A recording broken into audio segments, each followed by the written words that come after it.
الإكرام مرحبا بك رمضان رمضان أهلا وسهلا يا رمضان أصوم نهارا وأذكر ربي وأتلو القرآن ليشفي قلبي سأقوم ليلا حتى الفجر أشكر الله أصلي وأدعو.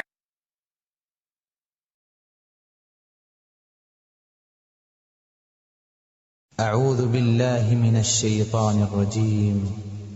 بسم الله الرحمن الرحيم. الحمد لله رب العالمين الرحمن الرحيم مالك يوم الدين إياك نعبد وإياك نستعين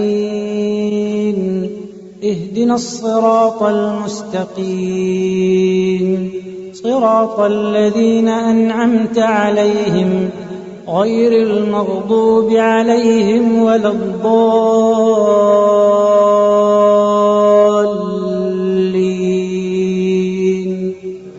آمين. السلام علیکم ورحمۃ اللہ وبرکاتہ. کیا حال ہے سب کا؟ الحمدللہ. اپنی نیتوں کو خالص کرتے ہیں اللہ سبحانہ و تعالیٰ کے لیے، اور اللہ سبحانہ و تعالیٰ کی تعریف کے ساتھ اپنی کلاس کا آغاز کرتے ہیں. نحمدہ و نصلی علی رسولہ الکریم، اما بعد فاعوذ باللہ من الشیطان الرجیم. بسم اللہ الرحمن الرحیم. رب اشرح لی صدری ویسر لی امری واحلل عقدۃ من لسانی یفقہوا قولی. رب زدنی علما. اللہم انی اسألک علما نافعا ورزقا طیبا وعملا متقبلا. اللهم لك الحمد أنت قيم السماوات والأرض ومن فيهن ولك الحمد لك ملك السماوات والأرض ومن فيهن ولك الحمد أنت نور السماوات والأرض ولك الحمد أنت الحق ووعدك الحق ولقاؤك حق وقولك حق والجنة حق والنار حق والنبيون حق ومحمد صلى الله عليه وسلم حق والساعة حق. اللهم لك أسلمت وبك آمنت وعليك توكلت وإليك نبت وبك خاصمت وإليك حاكمت فاغفر لي ما قدمت وما أخرت وما أسررت وما أعلنت. أنت المقدم وأنت المؤخر لا إله إلا أنت. آمين إلهي آمين. انشاءاللہ سٹارٹ کرتے ہیں 5واں پارہ.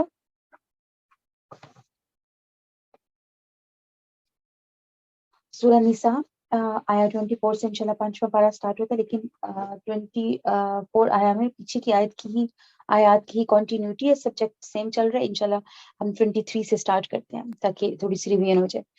اعوذ باللہ من الشیطان الرجیم. حرمت علیکم امہاتکم وبناتکم واخواتکم وعماتکم وخالاتکم. یعنی وہ رشتے بتائے جا رہے ہیں خواتین کے لحاظ سے مردوں کے لیے جو مردوں پر حرام ہے. اللہ سبحانہ و تعالیٰ کیا فرما رہے ہیں؟ تم پر حرام کی گئی تمہاری مائیں اور تمہاری بیٹیاں، بہنیں، پھوپھیاں، خالائیں، بھتیجیاں، بھانجیاں، اور تمہاری وہ مائیں جنہوں نے تم کو دودھ پلایا ہے، اور تمہاری دودھ شریک بہنیں، اور تمہاری بیویوں کی مائیں، تمہاری بیویوں کی لڑکیاں جنہوں نے تمہاری گودوں میں پرورش پائی ہے، ان بیویوں کی لڑکیاں جن سے تمہارا تعلق ہو چکا، ورنہ اگر صرف نکاح ہوا ہو اور ازدواجی تعلق قائم نہ ہوا ہو تو انہیں چھوڑ کر ان کی لڑکیوں سے نکاح کر لینے میں تم پر کوئی مواخذہ نہیں. اور تمہارے ان بیٹوں کی بیویاں جو تمہارے سلب سے ہوں، اور یہ بھی تم پر حرام کیا گیا ہے کہ ایک نکاح میں 2 بہنوں کو جمع کرو. 2 بہنیں ایک ہی وقت میں ایک مرد سے شادی نہیں کر سکتی. ہاں، ایک اگر فوت ہو چکی ہو تو دوسری جو ہے وہ پھر شادی کر سکتی ہے، مگر جو پہلے ہو چکا سو ہو چکا. اللہ بخشنے والا اور رحم کرنے والا ہے. آیا 24. اور وہ عورتیں بھی تم پر حرام ہیں جو کسی دوسرے کے نکاح میں ہوں، البتہ ایسی عورتیں اس سے مستثنیٰ ہیں جو جنگ میں تمہارے ہاتھ آئیں، اور یہ اللہ کا قانون ہے جس کی پابندی تم پر لازم کر دی گئی ہے.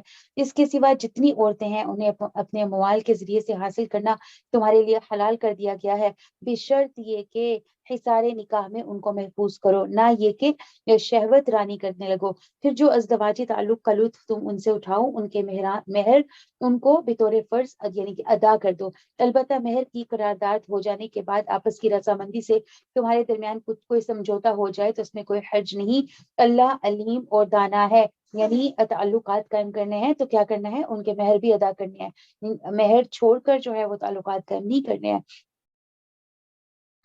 اور اگر وہ اپنی رضامندی سے چھوڑ دینا چاہیں تو یہ پھر ایک الگ بات ہے۔ البتہ ایسی عورتیں اس سے مستثنیٰ ہیں جو جنگ میں تمہارے ہاتھ آئیں۔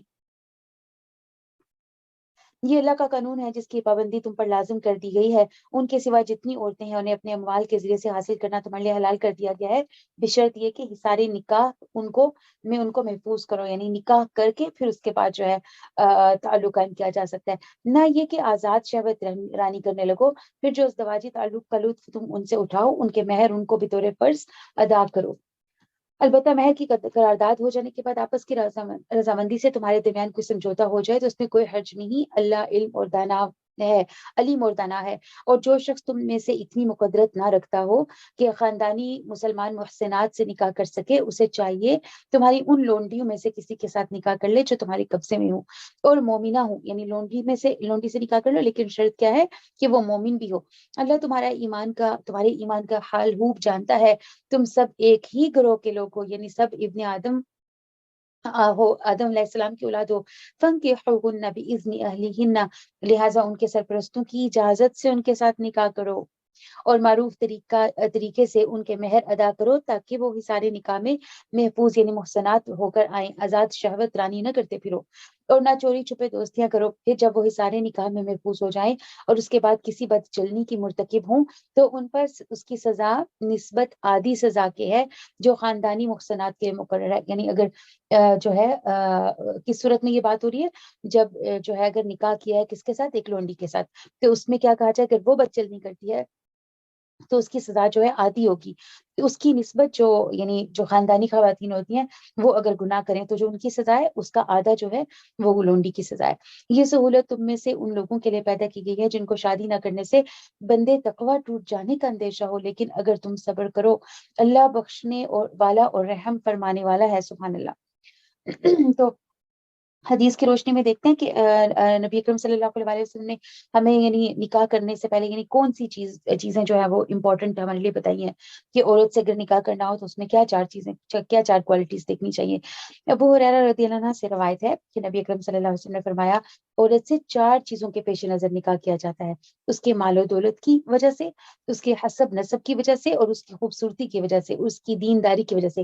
یعنی یہ 4 چیزیں ہیں جس سے عام طور پر لوگ جو ہیں وہ کسی عورت سے نکاح کرتے وقت یہ 4 چیزیں جو ہے وہ دیکھتے ہیں۔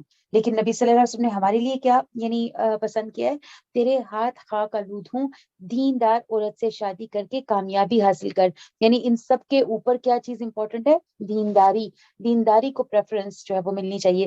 رسول اللہ صلی اللہ علیہ وسلم نے فرمایا، دنیا فائدہ اٹھانے کی چیز ہے اور دنیا کی بہترین متاع نیک عورت ہے۔ نبی صلی اللہ علیہ وسلم نے فرمایا، کوئی مرد کسی عورت کے ساتھ تنہا نہیں ہوتا مگر اس کے ساتھ تیسرا شیطان ہوتا ہے۔ سبحان اللہ۔ تو جو یہاں پر یہ بات ہو رہی ہے نا زنا وغیرہ کی، غلط تعلقات قائم کرنے کی، تو اس کے سدباب کس طرح ہو سکتا ہے کہ انسان جو ہے وہ اکیلا کسی حالت میں ہو ہی نہ۔ نبی صلی اللہ علیہ وسلم نے فرمایا، جو اللہ اور یوم آخرت پر ایمان رکھتا ہے وہ کسی ایسی عورت کے ساتھ تنہا نہ ہو کہ اس کی اور اس عورت کے درمیان کوئی محرم موجود نہ ہو۔ نبی صلی اللہ علیہ وسلم نے خامدوں کی اجازت کے بغیر بیویوں سے ان کے گھروں میں گفتگو سے منع فرمایا ہے۔ سبحان اللہ۔ یعنی ہمارے دین اسلام نے ہر اس چیز یعنی کہ اس کا سدباب کر دیا، ہر اس ذریعے کا جس سے زنا کی ذرا سی بھی بھنک پڑتی ہے۔ رسول صلی اللہ علیہ وسلم نے فرمایا، تم میں سے کسی کے سر پر لوہے کا ہتھوڑا مارا جائے تو یہ اس سے بہتر ہے کہ وہ کسی ایسی عورت کو چھوئے جو اس کے لیے حلال نہیں۔ سبحان اللہ۔ یعنی لوہے کا ہتھوڑا، کتنی سخت سزا کی یہاں بات کی جا رہی ہے، وہ کھا لینا بہتر ہے بجائے اس کے کہ جو ہے کسی غیر محرم کو ہاتھ لگایا جائے۔ يريد الله ليبين لكم ويهديكم سنن الذين من قبلكم ويتوب عليكم والله عليم حكيم۔ اللہ چاہتا ہے کہ تم پر ان طریقوں کو واضح کرے اور انہی طریقوں پر تم کو چلائے جن کی پیروی تم سے پہلے گزرے ہوئے نیک لوگ کیا کرتے تھے۔ سورہ فاتحہ میں بھی ہم کیا مانگتے ہیں، کہ تو اپنے انعام یافتہ نیک لوگوں کے راستے پر ہمیں چلا۔ تو اللہ سبحانہ و تعالیٰ کیا کہہ رہے ہیں، اللہ بھی یہ چاہتے ہیں، اللہ یہ پسند کرتے ہیں کہ تمہارے لیے ان سب طریقوں کو واضح کر دیں، کھول کھول کر بیان کر دیں جس پر نیک لوگ چلا کرتے تھے، تاکہ تمہیں بھی انہی کے راستے پر چلائیں جس راستے پر وہ نیک لوگ چلا کرتے تھے۔ وہ اپنی رحمت کے ساتھ تمہاری طرف متوجہ ہونے کا ارادہ رکھتا ہے، اور وہ علیم بھی ہے اور دانا بھی ہے۔ اللہ تم پر رحمت کے ساتھ توجہ کرنا چاہتا ہے، مگر جو لوگ خود اپنی خواہشات کی پیروی کریں، یعنی رحمت کیا ہے کہ پاکیزہ طریقہ اختیار کرو، حلال طریقے اختیار کرو، حرام میں نہ پڑو۔ وہ چاہتے ہیں کہ تم راہ راست سے ہٹ کر دور نکل جاؤ۔ اللہ تم پر سے پابندیوں کو ہلکا کرنا چاہتا ہے، کیونکہ انسان کمزور پیدا کیا گیا ہے۔ یا ایھا الذین آمنوا لا تأکلوا اموالکم بینکم بالباطل الا ان تکون تجارۃ عن تراض منکم ولا تقتلوا انفسکم۔ اے لوگوں جو ایمان لائے ہو، ایک دوسرے کا مال باطل طریقوں سے نہ کھاؤ۔ سبحان اللہ۔ لین دین تو ہونا چاہیے آپس کی رضامندی سے، یعنی باطل طریقے کیا ہوتے ہیں کہ غلط طریقے سے کسی کا زبردستی جو ہے وہ مال ہتھیا لینا۔ اس میں کیا کیا چیزیں آ جاتی ہیں، جیسے کسی کا مال چوری سے لے لینا، ڈاکہ مار کر کسی کا مال ہتھیا لینا، غصب کر لینا، خیانت کے ساتھ جو ہے مال کمانا، یا رشوت کے ذریعے سے مال کمانا، سود وغیرہ جو ہیں، یہ سب کیا چیزیں حرام میں آتی ہیں۔ ذخیرہ اندوزی کر کے رکھنا اور اس کے بعد جو ہے وہ مال کو بیچنا، یہ سب کیا ہے، باطل طریقے ہیں۔ تو اللہ سبحانہ و تعالیٰ کیا کہہ رہے ہیں، باطل طریقے سے دوسروں کے مال جو ہے وہ ہڑپ نہ کرو۔ نبی صلی اللہ علیہ وسلم نے فرمایا، جس نے کسی مسلمان کا ناحق ایک لقمہ بھی کھایا تو بے شک اللہ عز و جل اسے اتنا ہی جہنم کا کھانا کھلائیں گے۔ جس نے کسی مسلمان کا ناحق کپڑا پہنا تو بے شک اللہ عز و جل اسے اسی کے بقدر جہنم کا کپڑا پہنائیں گے۔ اور جو کسی مسلمان کے ساتھ دکھلاوے والی جگہ پر کھڑا ہوگا تو بے شک اللہ عز و جل اسے قیامت والے دن اس کے دکھلاوے والے مقام پر کھڑا کریں گے۔ یہ کتنی سخت سزا ہے۔ تو دنیا میں امانت داری کے ساتھ جو ہے وہ زندگی گزارنے کی ضرورت ہے۔ وَلَا تَقْتُلُوا أَنفُسَكُمْ، اور اپنے آپ کو قتل نہ کرو، یعنی خودکشی نہ کرو۔ خودکشی کیا ہے، اسلام میں، دین اسلام میں حرام ہے، اس کی کوئی گنجائش نہیں۔ نبی صلی اللہ علیہ وسلم نے فرمایا، تم سے پہلے لوگوں میں سے ایک آدمی کو پھوڑا نکلا، پھر اس سے سخت تکلیف ہوئی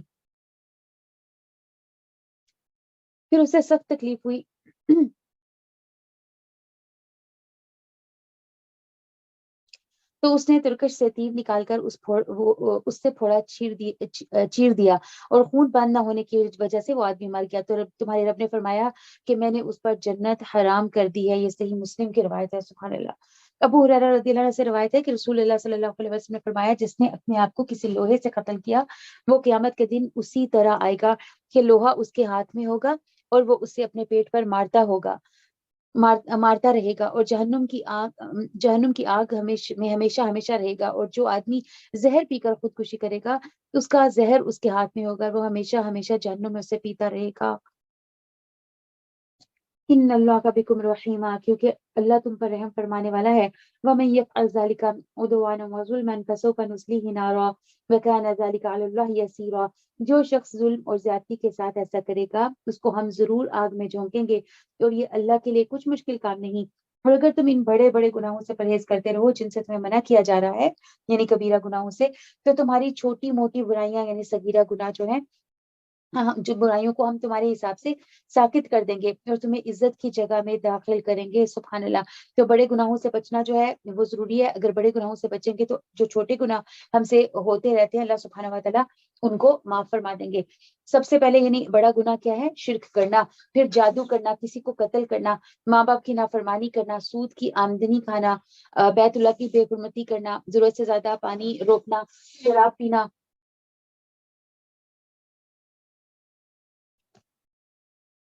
ماں باپ کی نافرمانی کرنا، یہ سب کیا ہے، کبیرہ گناہ ہے۔ جیسے شراب پینا، شراب کو تو جو ہے کبیر الکبائر کہا گیا ہے۔ جادو کرنا، جادو سیکھنا سکھانا، کسی بھولی بھالی مومن عورت پر عیب لگانا، تہمت لگانا، الزام تراشی کرنا، یہ سب کیا ہے، بڑے بڑے گناہ ہے۔ تو اگر یہ بڑے بڑے گناہ سے انسان بچتا ہے تو اللہ سبحانہ و تعالیٰ چھوٹے صغیرہ گناہ جو انسان سے ہو جاتے ہیں ان کو معاف کرتے رہتے ہیں۔ وَلَا تَتَمَنَّوْا مَا فَضَّلَ اللَّهُ بِهِ بَعْضَكُمْ عَلَى بَعْضٍ لِلرِّجَالِ نَصِيبٌ مِّمَّا اكْتَسَبُوا وَلِلنِّسَاءِ نَصِيبٌ مِّمَّا اكْتَسَبْنَ وَاسْأَلُوا اللَّهَ مِن فَضْلِهِ إِنَّ اللَّهَ كَانَ بِكُلِّ شَيْءٍ عَلِيمًا۔ اور جو کچھ اللہ نے تم میں سے کسی کو دوسرے کے مقابلے میں زیادہ دیا ہے، اس کی تمنا نہ کرو۔ جو کچھ مردوں نے کمایا ہے اس کے مطابق ان کا حصہ ہے، اور جو عورتوں نے کمایا ہے اسی کے مطابق ان کا حصہ ہے.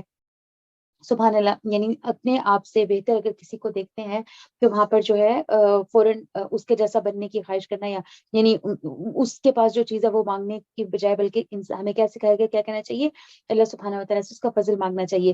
یعنی اللہم انی اسألک من فضلک العظیم کہنا چاہیے کہ اللہ میں بھی تیرے سے تیرے فضل عظیم کا سوال کرتی ہوں. یقیناً اللہ ہر چیز کا علم رکھتا ہے. تو اگر اللہ سبحانہ و تعالیٰ نے مردوں اور عورتوں کے جو یعنی کہ بنا دیا ہے کہ کون قوام ہے اور کون جو ہے کس کا درجہ کون سا، اگر درجے ڈیسائیڈ کر دیے، ڈٹرمن کر دیے، تو یہ اللہ سبحانہ و تعالیٰ نے اپنی حکمت کے تحت کیے ہیں. اب عورتوں کو یہ حق نہیں پہنچتا کہ ہم یہ کہتے پھریں کہ اللہ سبحانہ و تعالیٰ نے کیوں ایسے کیا یا ظلم کیا ہے. اللہ سبحانہ و تعالیٰ نے اگر فرق رکھا ہے تو کس وجہ سے فرق ہے، کوئی وجہ تو ہوگی نا کہ جو اتنا فرق رکھا گیا ہے. دیکھیں صلاحیتوں کا فرق ہو جاتا ہے، طاقتور مرد زیادہ ہوتے ہیں، قدرت یعنی جو ہے وہ ان کے اندر زیادہ ہوتی ہے کام کرنے کی، استعداد ان کی زیادہ ہوتی ہے، صلاحیتیں ان کی زیادہ ہوتی ہیں. تو یہ اللہ سبحانہ و تعالیٰ کا جو ہے وہ فیصلہ ہے، اور ہم اللہ سبحانہ و تعالیٰ کے فیصلے کو بدل نہیں سکتے ہیں. تو اگر عورت کو اللہ سبحانہ و تعالیٰ نے عورت بنایا تو اس سے ایسے کام لینے جو مرد نہیں کر سکتا. اگر اللہ سبحانہ و تعالیٰ نے مرد کو مرد بنایا تو وہ ایسے کام کرتا ہے جو عورت نہیں کر سکتی. تو پھر مقابلہ کس طرح کا؟ دونوں کا جو ہے اپنا اپنا درجہ ہے، دونوں کا اپنا اپنا کام ہے، دونوں کی اپنی اپنی جو ہے وہ ذمہ داریاں ہیں.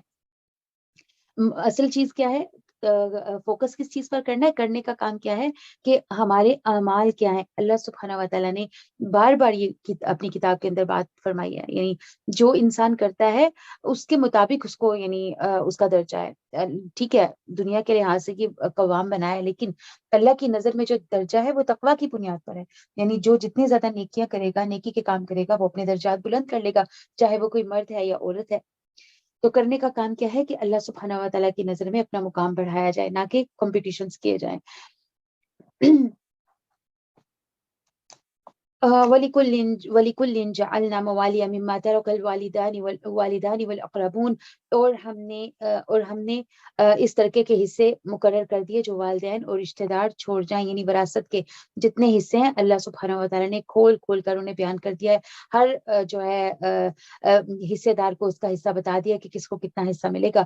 اور جن لوگوں سے تم عہد کر چکے ہو تو ان کا حصہ انہیں دو، یقیناً اللہ ہر چیز پر نگران ہے.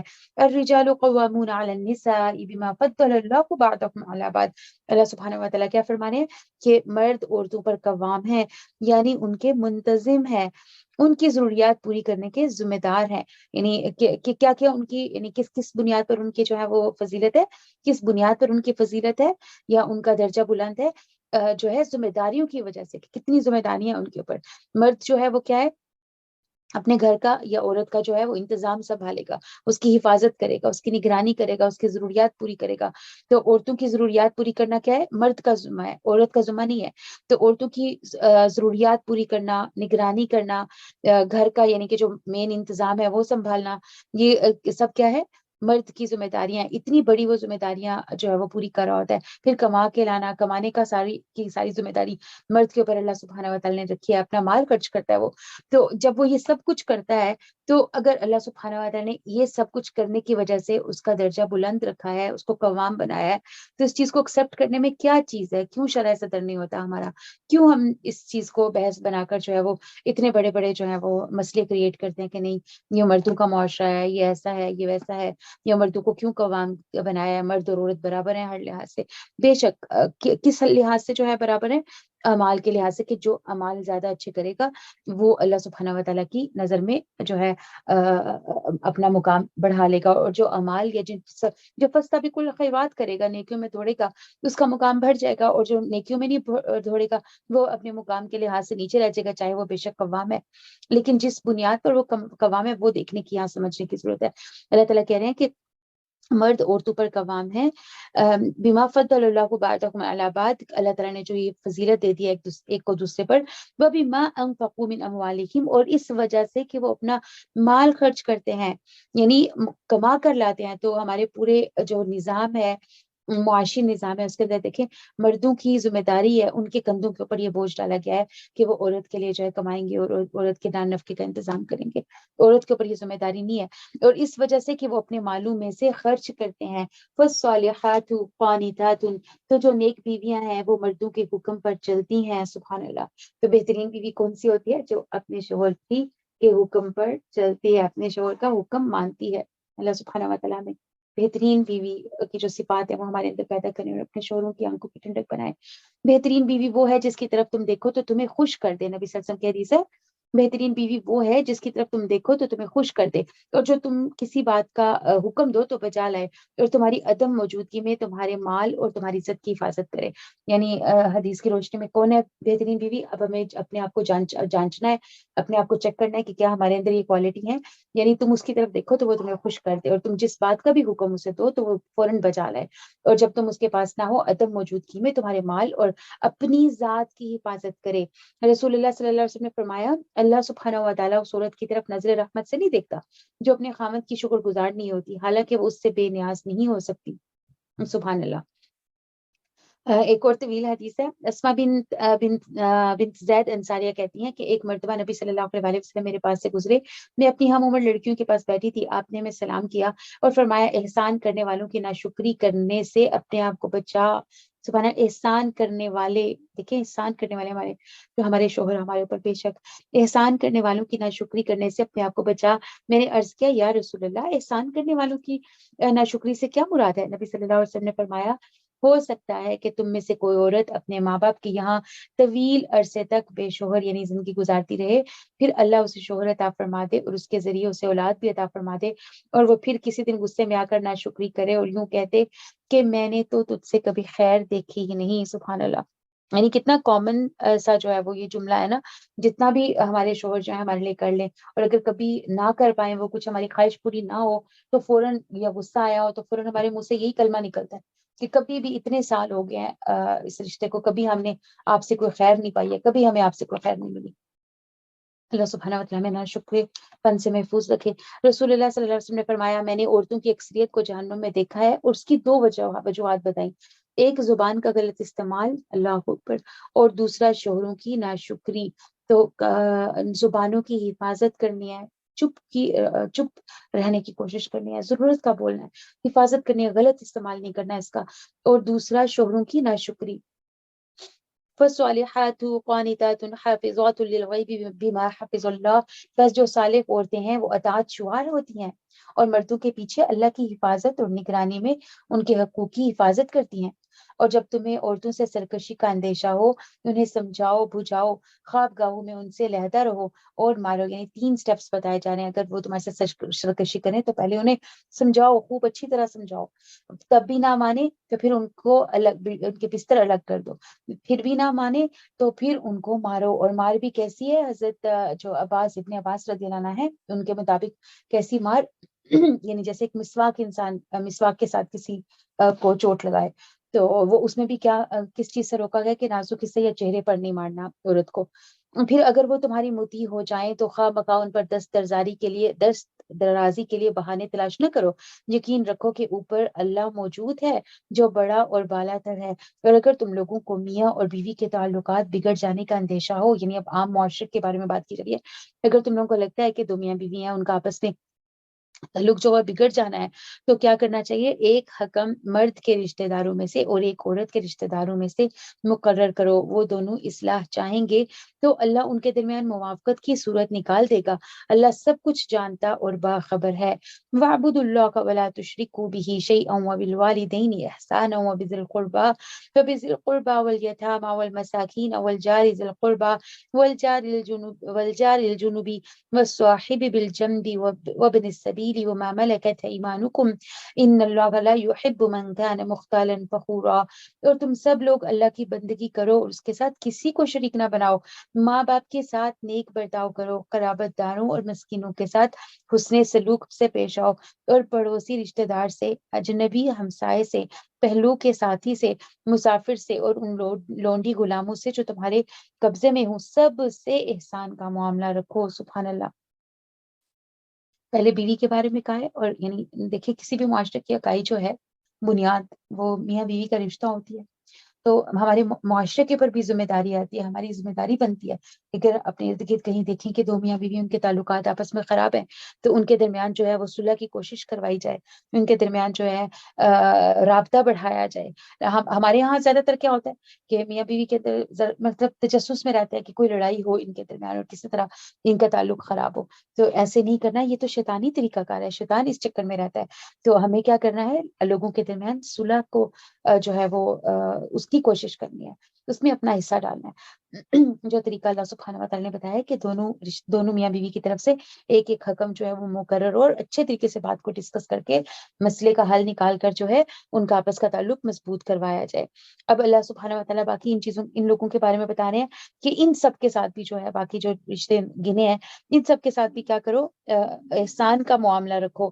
حقوق العباد کی ادائیگی کے لیے جو ہے سب سے جو امپورٹنٹ چیز ہے وہ کیا ہے کہ انسان احسان کا معاملہ کرے، یعنی احسان کرنا مشکل بھی بہت ہوتا ہے رشتوں میں، اور امپورٹنٹ بھی یہی ہوتا ہے، اگر یہ ہوگا تو جو ہے وہ رشتے مضبوط ہوتے ہیں۔ یقین جانو اللہ کسی ایسے شخص کو پسند نہیں کرتا جو اپنے پندار میں مغرور اور اپنی بڑائی پر فخر کرے، یعنی اپنے آپ کو ہی سب کچھ سمجھتا رہے اور دوسرے ہر شخص کو جو ہے وہ اپنے سے کمتر سمجھے، حقیر سمجھے اور خود پسندی کا شکار ہو۔ تو اللہ سبحانہ و تعالیٰ اس طرح شیخی بگاڑنے والے، اکڑنے والے کو پسند نہیں کرتے۔ ایسے لوگ اللہ کو پسند نہیں، وہ لوگ جو کنجوسی کرتے ہیں اور دوسروں کو بھی کنجوسی کی ہدایت کرتے ہیں، یعنی نہ تو خود اپنا مال خرچ کرتے ہیں اللہ کے راستے میں اور نہ لوگوں کو تلقین کرتے ہیں بلکہ دوسروں کو بھی روکتے ہیں۔ ایسے کفران نعمت لوگوں کے لیے ہم نے رسوا کن عذاب مہیا کر رکھا ہے، اور وہ لوگ بھی اللہ کو ناپسند ہیں جو اپنے مال محض دکھانے کے لیے، محض لوگوں کو دکھانے کے لیے خرچ کرتے ہیں، یعنی جہاں پر دکھاوے کی بات ہے، جہاں پہ سب کو نظر آ رہا ہو کہ مال خرچ کیا جا رہا ہے وہاں ضرور خرچ کریں گے، لیکن جہاں پر جو ہے نظر نہ آئے، تعریف نہ ہو، واہ واہ نہ ہو، خود نمائی نہ ہو، نام نہ بلند ہو، وہاں پر جو ہے کبھی خرچ نہیں کرتے ہیں۔ تو ہمیں کیا کرنا چاہیے، ایسی جگہوں پر لازمی خود خرچ کرنے کی کوشش کرنی چاہیے جہاں پہ پتہ بھی نہ ہو کہ ہم خرچ کریں، یعنی ہمارا نام بھی نہ آئے۔ سبحان اللہ، کتنا خوبصورت صدقہ ہوتا ہے نا کہ آپ ایسے طریقے سے صدقہ کرو کسی کو پتہ بھی نہیں، جیسے وہ ہے کہ ایسے صدقہ کرو کہ جیسے دائیں ہاتھ سے تو بائیں ہاتھ کو بھی نہ پتہ چلے اور جس کو دے رہے ہیں اس کو بھی نہ پتہ چلے۔ سبحان اللہ، کتنا خوبصورت یہ طریقہ ہے نا، اگر انسان اپنی زندگی میں اس کا حصہ بنائے۔ جیسے کچھ اداروں میں دیکھیں یتیم بچوں کی پرورش ہو رہی ہوتی ہے، ان کی تربیت ہو رہی ہوتی ہے، ان کی تعلیم و تربیت ہو رہی ہوتی ہے، وہاں پر اگر ہم دیتے ہیں تو ان بچوں کو تو نہیں پتا کہ کون دے رہا ہے نا۔ تو یہ نیکی کتنی خوبصورت ہے، نہ ہم اس کے روادار ہیں کہ کل کو کسی پر احسان جتائیں گے۔ جب ہم سامنے دیتے ہیں تو کبھی نہ کبھی جو ہے ہمارے نہ چاہتے ہوئے بھی ہمیں احسان جتا جاتے ہیں، لیکن جب ہم ایسے دیتے ہیں کہ نہ ہمیں پتہ ہے کس کو دیا ہے، سبحان اللہ، اور نہ دینے والے کو پتہ ہے کہ کس نے، نہ لینے والے کو پتہ ہے کہ مجھے کس نے دیا ہے، تو ایسے میں پھر دیکھیں بالکل ریاکاری کا کوئی 0% بھی چانس نہیں رہ جاتا نا۔ تو جو یہ دکھاوا کر کے مال خرچ کرنا جو ہے ریاکاری ہے، اور ریاکاری کیا ہے، شرک خفی ہے۔ تو اللہ سبحانہ و تعالیٰ میں ہر طرح کے جو ہے وہ شرک سے محفوظ رکھے۔ شرک خفی کیا ہوتا ہے؟ شرک خفی یہ ہوتا ہے کہ انسان کسی دوسرے انسان کو دیکھ کر، یعنی پہلے اور طرح معاملہ کرے لیکن کسی دوسرے انسان کو دیکھ کر عمل کرے۔ اللہ سبحانہ و تعالیٰ میں ہر طرح کے شرک سے محفوظ رکھے۔ تو جب بھی نیکی کرنی ہے یا دینے والا بننا ہے اگر، تو کیا کرنا ہے، لوگوں سے کسی قسم کے ریوارڈ کی توقع نہیں رکھنی، لوگوں کی تعریف یا لوگ ہمارے ساتھ، اب یہ جو ہم نے نیکی کر دیا اس کے بعد بس لوگوں کی ذمہ داری بن گئی ہے کہ اب وہ ہماری صحیح کو بھی صحیح کہیں اور غلط کو بھی صحیح کہیں، نہیں، لوگوں سے کسی قسم کا جو ہے وہ توقع نہیں رکھنی ہے، بلکہ صرف اور صرف اللہ سبحانہ و تعالیٰ سے جو ہے وہ امید رکھنی ہے۔ اور کوئی بھی نیکی کا کام کرتے ہوئے ہماری نیت، ہمارا ذہن کیا ہونا چاہیے، والقلب متوجہ الی اللہ، یعنی میرا دل جو ہے وہ اللہ کی طرف متوجہ ہے، میں نے یہ کام کسی کے لیے نہیں کیا، صرف اور صرف اللہ رب العزت کو خوش کرنے کے لیے کیا ہے، اور مجھے اس کا ریوارڈ بھی اللہ سبحانہ و تعالیٰ سے ہی چاہیے۔ رسول اللہ صلی اللہ علیہ وسلم نے فرمایا جو شہرت کا طالب ہو اللہ تعالیٰ اس کی بدنیتی قیامت کے دن سب کو سنا دے گا، اسی طرح جو کوئی لوگوں کو دکھانے کے لیے نیک کام کرے گا، اللہ سبحانہ و تعالیٰ قیامت کے دن بھی اللہ سبحانہ و تعالیٰ بھی قیامت کے دن اس کو سب لوگوں کو دکھا دیں گے کہ اس نے دیکھو یہ ریاکاری کے لیے کام کیا تھا۔ تو اللہ سبحانہ و تعالیٰ میں ہر طرح کے شرک خفی، شرک اکبر، شرک اصغر، ہر قسم کے شرک سے محفوظ رکھیں، ریاکاری سے محفوظ رکھیں، اعمال میں جو ہے اللہ سبحانہ و تعالیٰ اخلاص پیدا کریں۔ اور وہ لوگ بھی اللہ کو ناپسند ہیں جو اپنے مال محض لوگوں کو دکھانے کے لیے خرچ کرتے ہیں اور در حقیقت نہ اللہ پر ایمان رکھتے ہیں اور نہ آخرت پر۔ سچ یہ ہے کہ شیطان جس کا رفیق ہو اسے بہت ہی بری رفاقت میسر آئی۔ آخر ان لوگوں پر کیا آفت آ جاتی اگر یہ اللہ اور روز آخرت پر ایمان رکھتے اور جو کچھ اللہ نے دیا ہے اس میں سے خرچ کرتے۔ اگر یہ ایسا کرتے تو اللہ سے ان کی نیکی کا حال چھپا نہ رہتا اللہ کسی پر ذرا برابر بھی ظلم نہیں کرتا. اگر کوئی ایک نیکی کرے تو اللہ اسے دو چند کر دیتا ہے، ڈبل کر دیتا ہے، بڑھا دیتا ہے اور اپنی طرف سے بڑا اجر عطا کرتا ہے. ان اللہ لا یظلم مثقال ذرہ، ایک ذرے کا بھی اللہ سبحانہ و تعالیٰ جو ہے وہ ظلم نہیں کرتے. وَإِن تَكُ حَسَنَةً، ایک ذرے جتنی نیکی بھی اگر انسان نے کیا ہے تو اللہ سبحانہ و تعالیٰ اس کو بھی اگنور نہیں کرتے. یضاعفھا یعنی اسے بڑھا چڑھا کر اللہ سبحانہ و تعالیٰ رکھتے ہیں. وَيُؤْتِ مِن لَدُنْهُ أَجْرًا عَظِيمًا، اور وہ اپنے پاس سے اجر عظیم عطا کرے گا. فَكَيْفَ إِذَا جِئْنَا مِن كُلِّ أُمَّةٍ بِشَهِيدٍ وَجِئْنَا بِكَ عَلَى هَؤُلَاءِ شَهِيدًا، اس وقت یہ کیا کریں گے، یعنی قیامت کے دن جب ہم ہر امت میں سے ایک گواہ لائیں گے اور ان لوگوں پر تمہیں یعنی محمد صلی اللہ علیہ وآلہ وسلم کو گواہ کی حیثیت سے لائیں گے. یعنی کیا ہوگا قیامت کے دن، کیا ہوگا، ہر امت میں سے ایک گواہ لائیں گے اور ان لوگوں پر تمہیں یعنی محمد صلی اللہ علیہ وسلم کو گواہ کی حیثیت سے لائیں گے. اس دن یعنی قیامت کے دن جن لوگوں نے رسول کی بات نہ مانی، انکار کیا، کفر کیا اور اس کی نافرمانی کرتے رہے، وہ یہ تمنا کریں گے کہ کاش زمین پھٹ جائے اور وہ اس میں سما جائیں اور وہاں یہ کوئی بات اللہ سے چھپا نہ سکیں گے. یا ایھا الذین آمنوا لا تقربوا الصلاۃ وانتم سکارا، اے لوگو جو ایمان لائے ہو جب تم نشے کی حالت میں ہو تو نماز کی طرف نہ جاؤ. یعنی یہ کیا ہے، پہلے کا حکم ہے. اب تو خیر شراب یعنی شراب ہی حرام ہے نا، تو یہ اس وقت کا حکم ہے جب ابھی شراب جو ہے اس وقت کا کے بارے میں ہے جب ابھی شراب جو ہے اس کو حرام نہیں کیا گیا تھا. تو تب کیا تھا کہ جو ہے وہ لوگ ظاہر ہے اس ٹائم عادی تھے شراب کے، تو نماز کے اگر قریب جائے گا انسان شراب کی حالت میں تو اس سے کیا پتا کہ وہ کیا پڑھ رہا ہے اور کیا کر رہا ہے. تو نماز تو شعوری ایفرٹ کا نام ہے اللہ کے راستے میں، یعنی اپنے آپ کو شعوری طور پر جو ہے خشوع خضوع کے ساتھ نماز عبادت ادا کرنے کا نام ہے، عبادت کرنے کا نام ہے. تو اگر نشے کی حالت میں ہوں گے تو کیسی عبادت ہوگی، وہ اس عبادت کی کیا کوالٹی ہوگی، اس میں خشوع کیسا ہوگا، خضوع کیسا ہوگا. اللہ یہ کہ راستے سے گزرتے ہو نہیں مس ہو گیا. اسی طرح جنابت کی حالت میں بھی نماز کے قریب نہ جاؤ، اللہ یہ کہ غسل کر لو.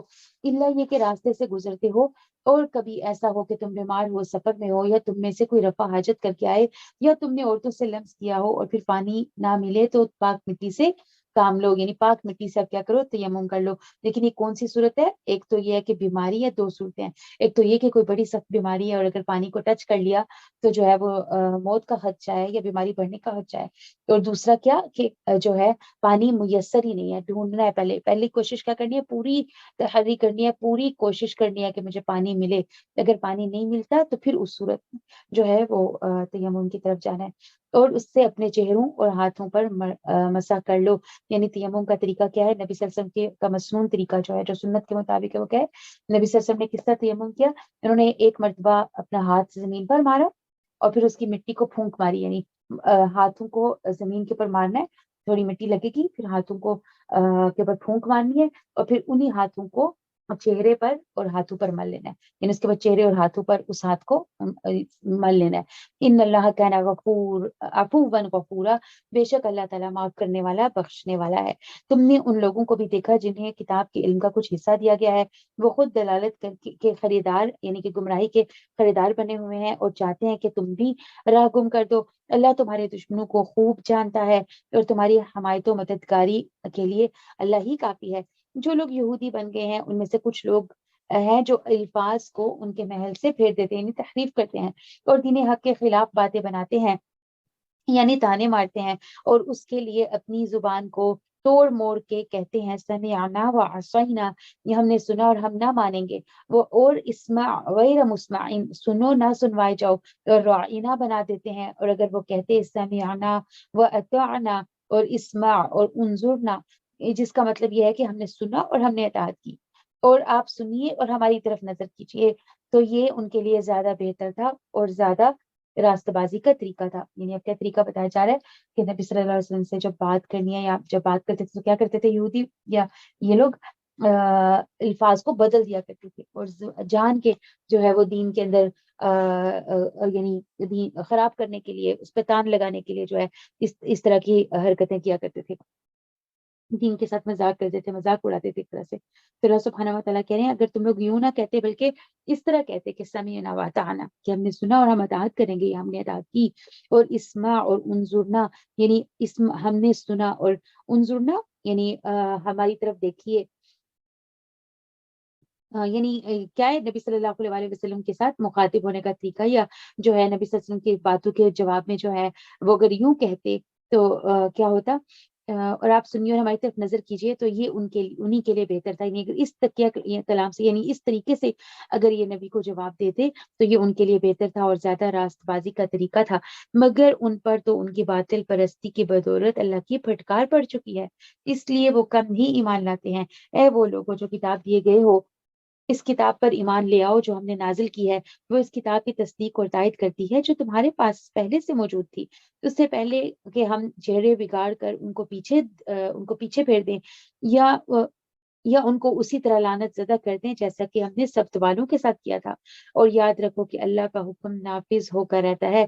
تو سبت والے کون تھے؟ وہ جنہوں نے ہفتے کے دن مچھلیاں پکڑی تھی، ان کا ذکر ہو رہا ہے۔ اللہ بس شرک ہی کو معاف نہیں کرتا، اس کے سوا جس قدر گناہ جس کے لیے چاہتا ہے معاف کر دیتا ہے۔ اللہ کے ساتھ جس نے کسی کو شریک ٹھہرایا تو اس نے بہت بڑا جھوٹ تصنیف کیا اور بڑے سخت گناہ کی بات کی۔ تم نے ان لوگوں کو بھی دیکھا جو اپنی پاکیزگی نفس کے دم بھرتے ہیں، یعنی ہر وقت اپنے آپ کو اچھا اور پاکیزہ کہتے رہتے ہیں، حالانکہ پاکیزگی اللہ جسے چاہتا ہے عطا کرتا ہے، اور انہیں جو پاکیزگی نہیں ملتی در حقیقت ان پر ذرہ برابر بھی ظلم نہیں کیا جاتا۔ دیکھو تو صحیح، یہ لوگ اللہ پر جھوٹے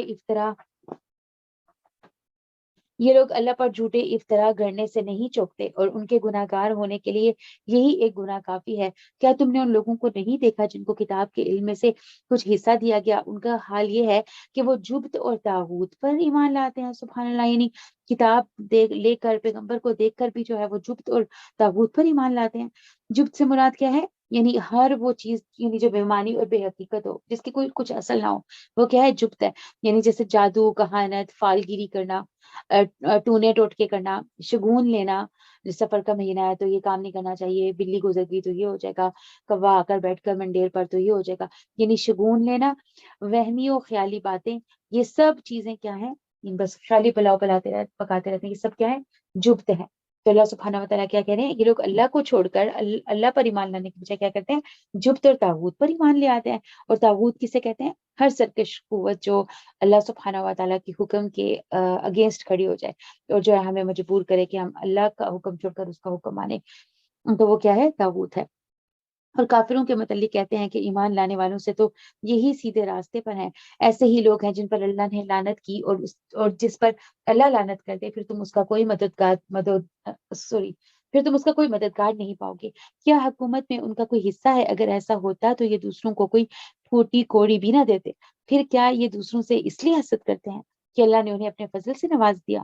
اور اگر یہ بات ہے تو انہیں معلوم ہو کہ ہم نے ابراہیم علیہ السلام کی اولاد کو کتاب اور حکمت عطا کی ہے اور ملک عظیم کا بھی بخش دیا ہے، مگر ان میں کوئی اس پر ایمان لایا اور کوئی اس سے منہ موڑ گیا، اور منہ موڑنے والوں کے لیے تو جہنم کی بھڑکتی ہوئی آگ ہی کافی ہے۔ اللہم لا تجعلنا منکم، اللہم انا نعوذ بک من عذاب جہنم۔ جن لوگوں نے ہماری آیات کو ماننے سے انکار کر دیا، ہم یقیناً ہم انہیں آگ میں جھونکیں گے، ہم یقیناً آگ میں جھونکیں گے۔ جب ان کے بدن کی کھال گل جائے گی تو اس کی جگہ دوسری کھال پیدا کر دیں گے تاکہ خوب عذاب کا مزہ چکھیں۔ اللہ بڑی قدرت رکھتا ہے اور اپنے فیصلوں کو عمل میں لانے کی حکمت بھی خوب جانتا ہے۔ والذین آمنوا وعملوا الصالحات، اور جن لوگوں نے ہماری آیات کو مان لیا اور نیک عمل کیے، ان کو ہم ایسے باغوں میں داخل کریں گے جن کے نیچے نہریں بہتی ہوں گی، جہاں وہ ہمیشہ ہمیشہ رہیں گے، اور ان کو پاکیزہ بیویاں ملیں گی اور ہم انہیں گھنی چھاؤں میں رکھیں گے۔ ان اللہ کا یأمرکم ان تؤدوا الامانات الی اہلیہا۔ مسلمانوں، اللہ تمہیں حکم دیتا ہے، کس چیز کا حکم دیتا ہے؟ امانتیں اہل امانت کو کے سپرد کر دو، اور جب لوگوں کے درمیان فیصلہ کرو تو عدل کے ساتھ کرو۔ اللہ تم کو نہایت عمدہ نصیحت کرتا ہے، اور اللہ یقیناً سب کچھ سنتا اور دیکھتا ہے۔ تو انصاف کے اوپر قائم رہنے کو کہا جا رہا ہے. چاہے کسی بھی حوالے سے ہمیں فیصلہ کرنا پڑے تو ہمیں کیا کرنا ہے, ہمیں انصاف کا دامن جو ہے ہاتھ سے نہیں چھوڑنا. رسول اللہ صلی اللہ علیہ وسلم نے فرمایا, انصاف کرنے والے رحمان عز و جل کے دائیں جانب اور اللہ کے نزدیک نور کے ممبروں پر ہوں گے, اور اللہ کے ساتھ اللہ کے دونوں ہاتھ دائیں ہیں. یہ وہ لوگ ہیں جو اپنی رعایا اور اہل و عیال میں عدل و انصاف نہیں کرتے تھے. تو دیکھیں صاف صاف رعایا اور اہل و عیال, تو ہر انسان کیا ہے, اپنی جو ہے اس کی ملکیت ہے, جو اس کی ملکیت ہے اس کے اوپر جواب دیا نا. تو یہاں پر کیا کہا جا رہا ہے کہ اپنی رعایا, اگر یعنی کہ رعایا کے اوپر کوئی ذمہ دار ہے یا نگران ہے, تو اس کو بھی کیا کرنا ہوگا کہ ایمانداری کے ساتھ فیصلے کرنے ہوں گے, اور اہل و عیال میں بھی جو عدل و انصاف کرنا ہوگا. ہم دیکھیں بعض اوقات ابھی پتہ ہی نہیں چلتا کس طرح, یعنی پتہ بھی ہے کہ یہ سب برابر, یعنی بیٹوں اور بیٹیوں میں تفریق نہیں کرنی اپنے اہل و عیال میں, لیکن پھر بھی بعض اوقات کر جاتا ہے انسان. الذین آمنوا, اے لوگوں جو ایمان لائے ہو, اطیعوا اللہ و اطیعوا الرسول, اللہ کی اطاعت کرو اور رسول کی اطاعت کرو.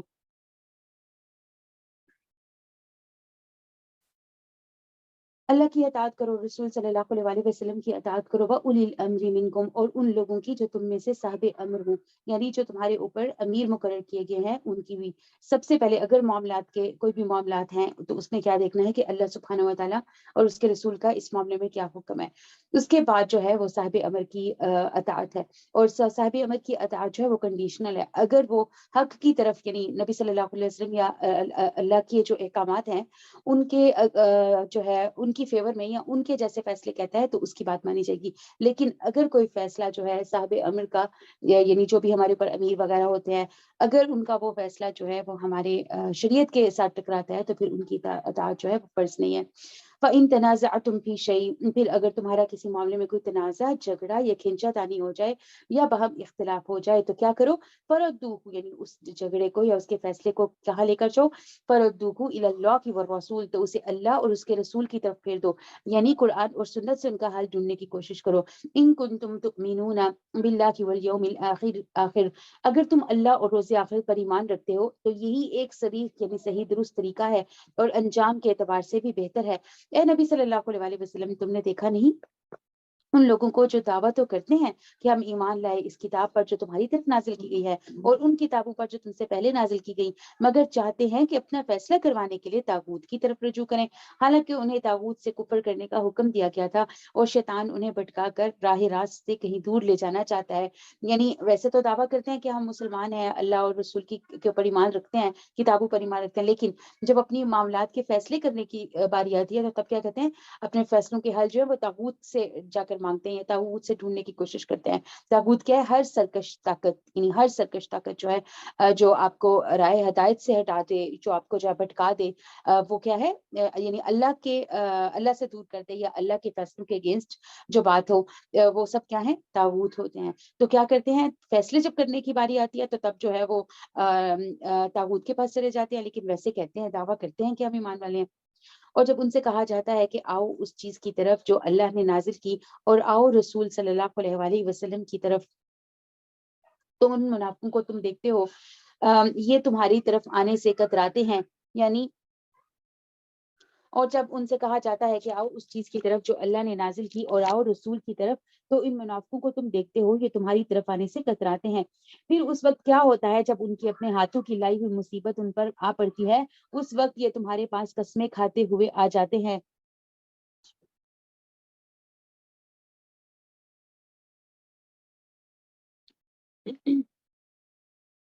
پھر اس وقت کیا ہوتا ہے, جب ان کی اپنی ہاتھوں کی لائی ہوئی مصیبت ان پر آ پڑتی ہے, اس وقت یہ تمہارے پاس قسمیں کھاتے ہوئے آتے ہیں اور کہتے ہیں کہ اللہ کی قسم ہم تو صرف بھلائی چاہتے تھے, اور ہماری نیت تو یہ تھی کہ فرقین میں سے کسی طرح فرقین کی آپس میں کسی طرح موافقت ہو جائے. اللہ جانتا ہے جو کچھ ان کے دلوں میں ہے, ان سے تعرض مت کرو, انہیں سمجھاؤ اور ایسی نصیحت کرو جو ان کے دلوں میں اتر جائے. سبحان اللہ. تو یعنی کیا سکھایا جا رہا ہے ہمیں کہ ٹھیک ہے وہ برائی کرتے ہیں, شر پھیلاتے ہیں, فتنہ پھیلاتے ہیں, یا یعنی فیصلوں میں تمہاری نہیں مانتے ہیں, اعراض برتتے ہیں، لیکن پھر بھی ان سے کیا کرنا ہے، ان سے اعراض نہیں برتنا، ان سے تعرض نہیں کرنا، ان کے ساتھ تعلق قائم رکھنا ہے، لیکن کیا کرنا ہے، نصیحت کرتے رہنا ہے ساتھ ساتھ ان کو۔ دیکھیں جب ہم بائیک آؤٹ کر دیتے ہیں کسی کا یا تعلق ہی توڑ دیتے ہیں تو کیا ہوتا ہے کہ نصیحت کا کوئی دروازہ کھلا ہی نہیں رہتا، یعنی کوئی طریقے سے ہم کسی کو سمجھا ہی نہیں پاتے، پھر وہ تو پھر اپنی سرکشی میں بھٹکتا جائے گا۔ تو ہم امت مسلمہ ہیں، ہمارا یہ فرض ہے کہ ہم دوسروں کے لیے خیر خواہ ہوں، تو اس کے لیے پھر کیا ہے کہ تعرض نہیں کرنا، تعلق وغیرہ نہیں توڑنے ہیں، بلکہ کیا کرنا ہے، اچھے طریقے سے محبت کے ساتھ نصیحت کرتے رہنا ہے۔ انہیں بتاؤ کہ ہم نے جو رسول بھی بھیجا ہے اسی لیے بھیجا ہے کہ اللہ تعالیٰ کے حکم کی بنا پر اس کی اطاعت کی جائے۔ اگر انہوں نے یہ طریقہ اختیار کیا ہوتا کہ جب یہ اپنے نفس پر ظلم کر بیٹھے تھے تو تمہارے پاس آ جاتے اور اللہ سے معافی مانگتے، رسول بھی ان کے لیے معافی کی درخواست کرتے، تو یقیناً اللہ کو بخشنے والا اور رحم کرنے والا پاتے۔ نہیں اے محمد صلی اللہ علیہ وسلم، تمہارے رب کی قسم یہ کبھی مومن نہیں ہو سکتے۔ یعنی اللہ سبحانہ و تعالیٰ کیا کہہ رہے ہیں کہ ہونا کیا چاہیے، یعنی خرابی ہو گئی، غلطی ہو گئی، ٹھیک ہے، اب ان سے قصور ہو گیا، تو اب ہونا کیا چاہیے کہ فوراً پلٹ آئیں، فوراً اللہ سبحانہ و تعالیٰ سے استغفار کریں، اور آپ کے پاس بھی آتے آپ بھی ان کے لیے استغفار کرتے تو اللہ سبحانہ و تعالیٰ کو رحیم پاتے۔ اے محمد صلی اللہ علیہ وسلم، تمہاری رب کی قسم یہ کبھی مومن نہیں ہو سکتے جب تک یہ اپنے اختلافی معاملات میں، اختلافات میں تم کو فیصلہ کرنے والا نہ مان لیں۔ یعنی کنڈیشن لگ گئی کہ دیکھیں جب ظاہر ہے انسان جس کو ایمان تبھی مکمل ہوگا نا جب آپ اپنے معاملات کے اندر یہ سمجھیں کہ نبی اکرم صلی اللہ علیہ وسلم یا اللہ رب العزت کے جو فیصلے ہیں وہی ہمارے حق میں بہتر ہیں۔ تو ایمان، یہ تو ایمان کا تقاضا ہے نا، جب انسان یہ بیسک پوائنٹ ہی نہیں مان رہا تو اس کا مطلب کہ وہ ایمان لایا ہی نہیں یا لائے گا ہی نہیں۔ پھر جو کچھ فیصلہ تم کرو پھر اس پر بھی اپنے دلوں میں کوئی تنگی محسوس نہ کرو، بلکہ اسے بسر تسلیم کرو۔ اگر ہم نے انہیں حکم دیا ہوتا کہ اپنے آپ کو ہلاک کر دو یا اپنے گھروں سے نکل جاؤ، ان میں سے کم آدمی اس پر عمل کرتے، حالانکہ جو نصیحت انہیں کی جاتی ہے اگر یہ اس پر عمل کرتے تو یہ ان کے لیے زیادہ بہتری اور زیادہ ثابت قدمی کا موجب ہوتا۔ اگر یہ ایسا کرتے تو ہم انہیں بہت بڑا اجر دیتے، انہیں سیدھا راستہ دکھاتے۔ تو کیا ہے، سمپل سا ایک اصول ہے کہ جب انسان سنت کی پیروی کرتا ہے، درست راستے پر چلتا ہے، تو اللہ سبحانہ و تعالیٰ کیا کرتے ہیں، اس کے لیے مزید سے مزید جو ہے وہ نیکی کے دروازے کھولتے جاتے ہیں، نیکی کرنا اس کے لیے آسان ہو جاتا ہے، نیکی پر ثابت قدمی اس کو عطا ہوتی ہے۔ لیکن جب انسان برائی کے راستے کے اوپر چل جاتا ہے، کرنے کو دیکھنے کو صرف ایک گناہ نظر آ رہا ہوتا ہے کہ ایک چھوٹا سا گناہ تو ہے، چلو کوئی نہیں، میں اس کے بعد توبہ کر کے پھر راہ راست پر آ جاؤں گا۔ لیکن جب انسان ایک گناہ ایسے سوچ کر لیتا ہے تو پھر کیا ہے، غلط راستوں کی طرف اس کا یعنی ایک طرح سے قدم اٹھ جاتے ہیں، وہ اٹھے ہوئے قدم جو ہیں وہ انہیں روکنا پھر مشکل ہو جاتا ہے۔ ایک کے بعد ایک برائی، ایک کے بعد ایک گناہ کے دروازے جو ہیں وہ کھلتے جاتے ہیں اور انسان اس دلدل کے اندر پھنستا جاتا ہے اور احساس ہی نہیں ہو پاتا انسان کو۔ تو کیا کرنا ہے، جو ہی پہلی غلطی ہوئی، پہلا گناہ ہوا یا پہلے گناہ کی طرف دھیان گیا، فوراً توبہ استغفار کر اللہ رب العزت کے دامن کے اندر پناہ لینی، یعنی فوراً اللہ سبحانہ و تعالیٰ سے جو ہے وہ رجوع کر لینا ہے، ادھر ادھر نہیں بھٹکنا ہے۔ غلطی ہوگی لیکن کیا ہے کہ فوراً پلٹ کر اللہ سبحانہ و تعالیٰ کی طرف آ جانا ہے۔ اور جب یہ ایسا کرتے ہیں یعنی اللہ کے راستے پر چلتے، اس پر ثابت قدمی اختیار کرتے، تو اگر یعنی ایسا کرتے تو کیا اللہ سبحانہ و تعالیٰ کرتے تو ہم ان پر انہیں بڑا اجر عطا کرتے اور ضرور ہم انہیں سیدھا راستہ دکھاتے۔ اور جو اللہ اور اس کے رسول کی اطاعت کرے گا فَأُولَٰئِكَ مَعَ الَّذِينَ أَنْعَمَ اللَّهُ عَلَيْهِمْ، یہ ان لوگوں کے ساتھ ہوگا جن پر اللہ نے انعام فرمایا، یعنی انبیاء، صدیقین، شہداء اور صالحین۔ کیسے اچھے دوست ہیں جو کسی کو میسر آ جائیں۔ یہ حقیقی فضل ہے جو اللہ کی طرف سے ملتا ہے، اور حقیقت جاننے کے لیے بس اللہ ہی کا علم کافی ہے۔ یا ایھا الذین آمنوا، اے لوگوں جو ایمان لائے ہو، مقابلہ کے لیے ہر وقت تیار رہو، یعنی دشمن سے مقابلے کے لیے ہر وقت اپنی تیاری پکڑ کے رکھو۔ تو جیسا موقع ہو الگ الگ دستوں کی شکل میں نکلو یا اکٹھے ہو کر نکلو۔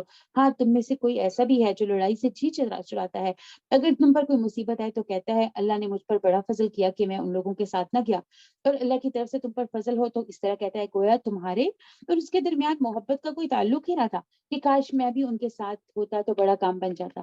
ایسے لوگوں کو معلوم ہو کہ اللہ کی راہ میں لڑنا چاہیے، ان لوگوں کو جو آخرت کے بدلے دنیا کی زندگی بیچ دیں، اور جو اللہ کی راہ میں لڑے گا اور مارا جائے گا یا غالب رہے گا اسے ہم ضرور اجر عظیم عطا کریں گے۔ آخر کیا وجہ ہے کہ تم اللہ کی راہ میں ان بے بس مردوں، عورتوں اور بچوں کی خاطر نہ لڑو جو کمزور پا کر دبا لیے گئے ہیں اور فریاد کر رہے ہیں کہ اللہ ہمیں اس بستی سے نکال جس کے باشندے ظالم ہیں، اپنی طرف سے ہمارے لیے کوئی حامی اور مددگار پیدا کر دے۔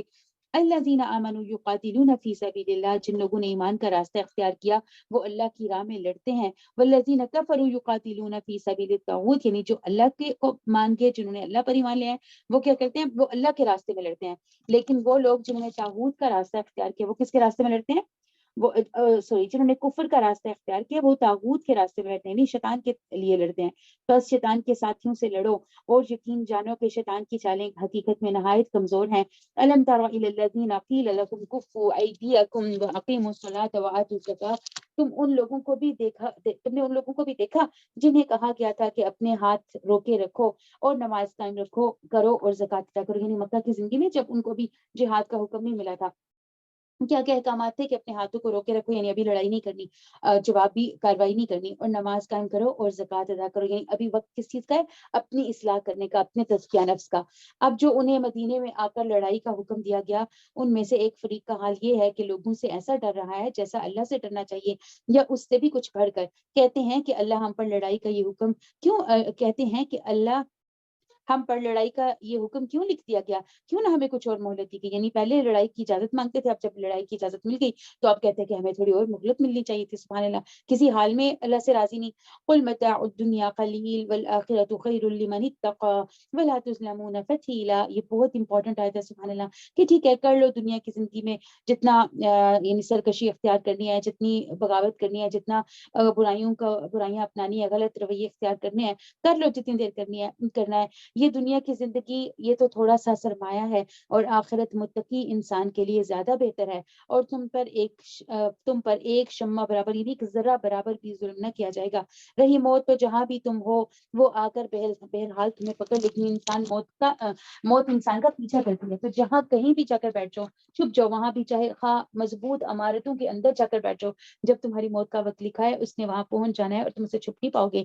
وَإِن تُصِبْهُمْ حَسَنَةٌ يَقُولُوا هَٰذِهِ مِنْ عِندِ اللَّهِ، اگر انہیں کوئی فائدہ پہنچتا ہے تو کہتے ہیں کہ یہ اللہ کی طرف سے ہے، اور اگر کوئی نقصان پہنچتا ہے تو کہتے ہیں کہ یہ آپ کی طرف سے ہے۔ سبحان اللہ، یعنی فائدے پہنچتے ہیں تو ٹھیک ہے اللہ پر ایمان لیا، اللہ کے بارے میں کہہ دیتے ہیں ٹھیک ہے اللہ تعالیٰ نے دیا، لیکن جب نقصان ہوتے ہیں تو نبی صلی اللہ علیہ وسلم پر الزام لگا دیتے ہیں کہ وہ سب کچھ اللہ کی طرف سے ہے۔ آخر ان لوگوں کو کیا ہو گیا ہے کہ کوئی بات ان کے سمجھ میں نہیں آتی۔ ما اصابک من حسنۃ فمن اللہ، اللہ بتاتے ہیں کہ کیا جو اچھائی ہے وہ کہ اللہ کی طرف سے، اور کیا چیز جو ہے وہ کس کی طرف سے ہے۔ اے انسان، تم پر جو بھی بھلائی نازل ہوتی ہے اللہ کی عنایت سے ہوتی ہے، اللہ کے رحم و کرم سے ہوتی ہے، اور جو مصیبت بھی تم پر آتی ہے یعنی وہ تمہارے اپنے کسب اور عمل کے بدولت، یعنی تمہارے اپنے اعمال ہوتے ہیں، تمہاری اپنی کمائی ہوتی ہے جو مصیبتوں کو اور جو ہے برائیوں کو یا تکلیفوں کو جو ہے دعوت دے دیتی ہیں، اور تمہارے اوپر جو برا وقت آ جاتا ہے، یہ تمہارے اوپر جو ہے وہ کوئی بھی برائی جو آتی ہے، جو بھی تمہیں تکلیف پہنچتی ہے وہ کیا ہے، جو بھی مصیبت تم پر آتی ہے وہ تمہارے اپنے گناہوں کی وجہ سے ہوتی ہے، تمہارے اپنے عمل کی وجہ سے ہوتی ہے۔ نبی صلی اللہ علیہ وسلم پر اس کا الزام نہ ڈالو، نبی صلی اللہ علیہ وسلم کی وجہ سے نہیں بلکہ تمہارے اپنے اعمال کی وجہ سے ہوتی ہے۔ اے محمد صلی اللہ علیہ وسلم، ہم نے آپ کو لوگوں کے لیے رسول بنا کر بھیجا، اس پر اللہ کی گواہی کافی ہے۔ جس نے رسول کی اطاعت کی اس نے دراصل اللہ سبحانہ و تعالیٰ کی اطاعت کی، تو اطاعت رسول کیا ہے؟ دراصل وہی اطاعت اللہ ہے، یعنی جو رسول کی اطاعت کرے گا وہ اللہ کی اطاعت کرے گا۔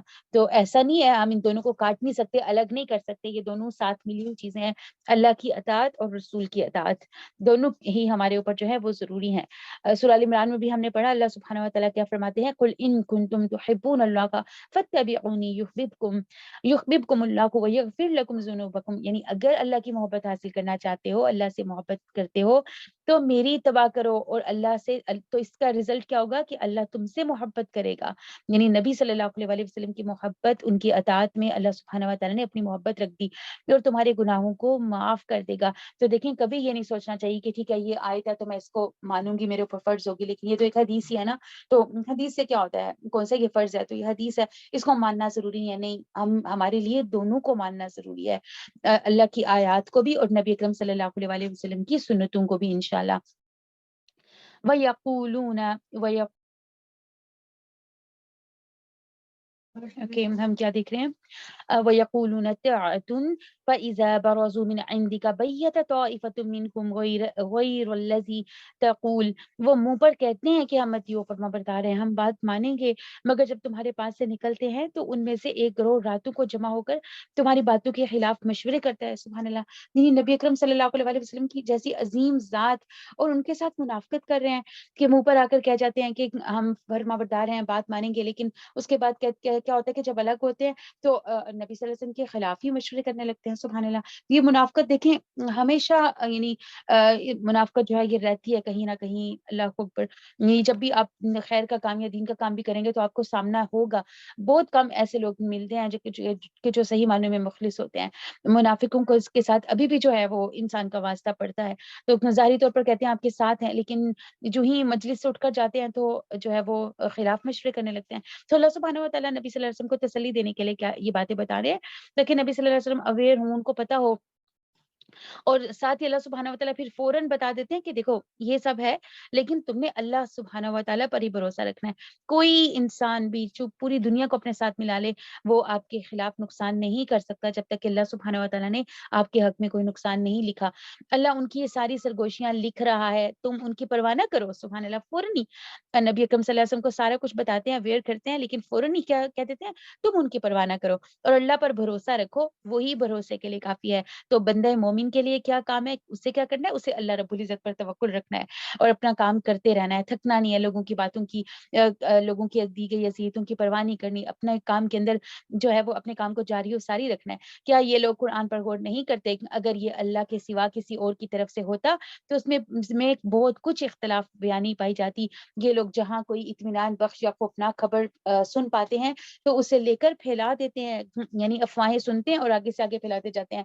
حالانکہ اگر یہ اسے رسول اور اپنی جماعت کے ذمہ دار اصحاب تک پہنچائیں تو وہ ایسے لوگوں کے علم میں آ جائیں جو ان کے درمیان اس بات کی صلاحیت رکھتے ہیں کہ اسے صحیح نتیجہ اخذ کر سکیں. یعنی اگر کچھ ایسی غلط بات ہوتی ہے تو ہونا کیا چاہیے کہ اسے جو ہے وہ یعنی امیر تک پہنچایا جائے. یعنی جو بھی صاحب امر ہوتا ہے، جیسے خاندان کے اندر اگر شوہر ہے یا ماں باپ ہیں سبحان اللہ، تو ان تک بات کی جائے بجائے اس کے کہ جو ہے یا اگر کسی کوئی انتظامیہ ہے تو اس کے اندر جو ہے کوئی یعنی کہ ایک آرگنائزیشن ہے اس میں کہ اپنی انتظامیہ تک بات پہنچا دی جائے تاکہ اس معاملے کی جو ہے وہ اصلاح کی جا سکے. تو کیا کہا جائے، حالانکہ اگر یہ اسے رسول اور اپنی جماعت کے ذمہ دار اصحاب تک پہنچائیں تو وہ ایسے لوگوں کے علم میں آ جائے جو ان کے درمیان اس بات کی صلاحیت رکھتے ہیں کہ اسے صحیح نتیجہ اخذ کر سکیں. تم لوگوں پر اللہ کی مہربانی اور رحمت نہ ہوتی تو تمہاری کمزوریاں ایسی تھیں کہ سوائے چند لوگوں کے تم سب کے سب ہی شیطان کے پیچھے لگ گئے ہوتے. بس اے نبی صلی اللہ علیہ وسلم، تم اللہ کی راہ میں لڑو، تم اپنی ذات کے سوا کسی اور کے لیے ذمہ دار نہیں ہو. البتہ اہل ایمان کو لڑنے کے لیے اکساؤ. بعید نہیں کہ اللہ کافروں کا زور توڑ دے گا. اللہ کا زور سب سے زیادہ زبردست اور اس کی سزا سب سے زیادہ سخت ہے. جو بھلائی کی سفارش کرے گا وہ اس میں حصہ پائے گا. یعنی اگر کوئی نیکی کی ہے، نیکی کا کام کیا ہے یا نیکی کے کام کی طرف کسی کی رہنمائی کر دی ہے یا کوئی نیکی کے کام کے لیے سفارش کر دی ہے تو کیا ہے، اس میں سے انسان کو بھی حصہ ملے گا. اور جو برائی کی سفارش کرے گا اس میں سے بھی حصہ پائے گا. اور اللہ ہر چیز پر نظر رکھنے والا ہے. یعنی اگر کسی کو انسان کوئی نیکی کی ہدایت دیتا ہے، نیکی کا راستہ دکھاتا ہے یا نیکی کے کام کی تلقین کر دیتا ہے اور وہ بندہ کر لیتا ہے تو کیا ہے، اس نیکی میں اس کا بھی حصہ ہو جاتا ہے. اور اسی طرح اگر کوئی برائی کی طرف راستے کھولتا ہے یا برائی کے لیے کہتا ہے یا اکساتا ہے تو جو دوسرا کرنے والا ہے، اس جو اکسا رہا ہے اس کے اوپر بھی جو ہے برائی کا اثر جائے گا، اس کو بھی اس کا گناہ ملے گا. اور جب کبھی تمہیں احترام کے ساتھ سلام کرے اور جب کوئی تمہیں احترام کے ساتھ سلام کرے تو اس کو اس طریقے سے بہتر کے ساتھ جواب دیا کرو یا کم از کم اسی طرح. سبحان اللہ. تو اب ہمیں سلام کا جواب کرنے کے بارے میں کہا جا رہا ہے. کیا طریقہ بتایا جا رہا ہے کہ اگر یعنی اس سے بہتر نہیں لوٹا سکتے تو کم از کم اتنا تو ضرور لوٹاؤ، لیکن افضل کیا ہے کہ اس سے بہتر لوٹاؤ. اللہ ہر چیز کا حساب لینے والا ہے. سلام کے بارے میں ایک نبی صلی اللہ علیہ وسلم کی حدیث بیان کرتی ہوں. عبداللہ رضی اللہ عنہ سے مروی ہے کہ نبی اکرم صلی اللہ علیہ وسلم نے فرمایا، بے شک سلام اللہ سبحانہ و تعالیٰ کے ناموں میں سے ایک نام ہے جس نے اس نے زمین میں نازل کیا ہے، بس اس کو آپس میں پھیلاؤ. جب کوئی آدمی لوگوں کو سلام کرتا ہے اور وہ اسے جواب دیتے ہیں تو سلام کرنے والے کو ان پر فضیلت حاصل ہوتی ہے، کیونکہ وہ انہیں یاد کراتا ہے کہ اگر وہ جواب نہ دیں تو ایسے بندے جواب دیتے ہیں جو ان سے بہتر اور پاکیزہ ہوتے ہیں. سبحان اللہ. یعنی اگر کوئی شخص آپ کسی کو سلام کرتے کوئی دوسرا اس کو جواب نہیں دیتا تو اس کو جواب میں فرشتے جو ہے وہ جواب دیتے ہیں.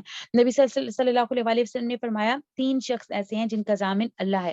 اگر وہ زندہ رہے تو اللہ اس کے لیے کافی ہے، اور اگر فوت ہو جائے تو جنت میں داخلہ ہوگا. ان میں سے ایک شخص وہ ہے جو گھر میں سلام کر کے داخل ہو. یعنی اتنی چھوٹی سی چیز اپنانی ہے سبحان اللہ، اور اللہ کی ضمانت مل جائے گی. کتنی آسان ہماری مسلمانوں کی زندگی ہے نا، کہ ہم ایک چھوٹا سا کام کریں گے تو اللہ تعالیٰ کیا کہہ رہے ہیں کہ اللہ ان کا ضامن ہو جائے گا، اگر جب تک وہ زندہ رہیں گے اللہ ان کے لیے کافی ہو جائے گا. تو کیا کرنا ہے، جب بھی اپنے گھر کے اندر انٹر ہونا ہے سلام کر کے داخل ہونا ہے، بس اللہ عز و جل اس کا ضامن ہو جائے گا. سبحان اللہ.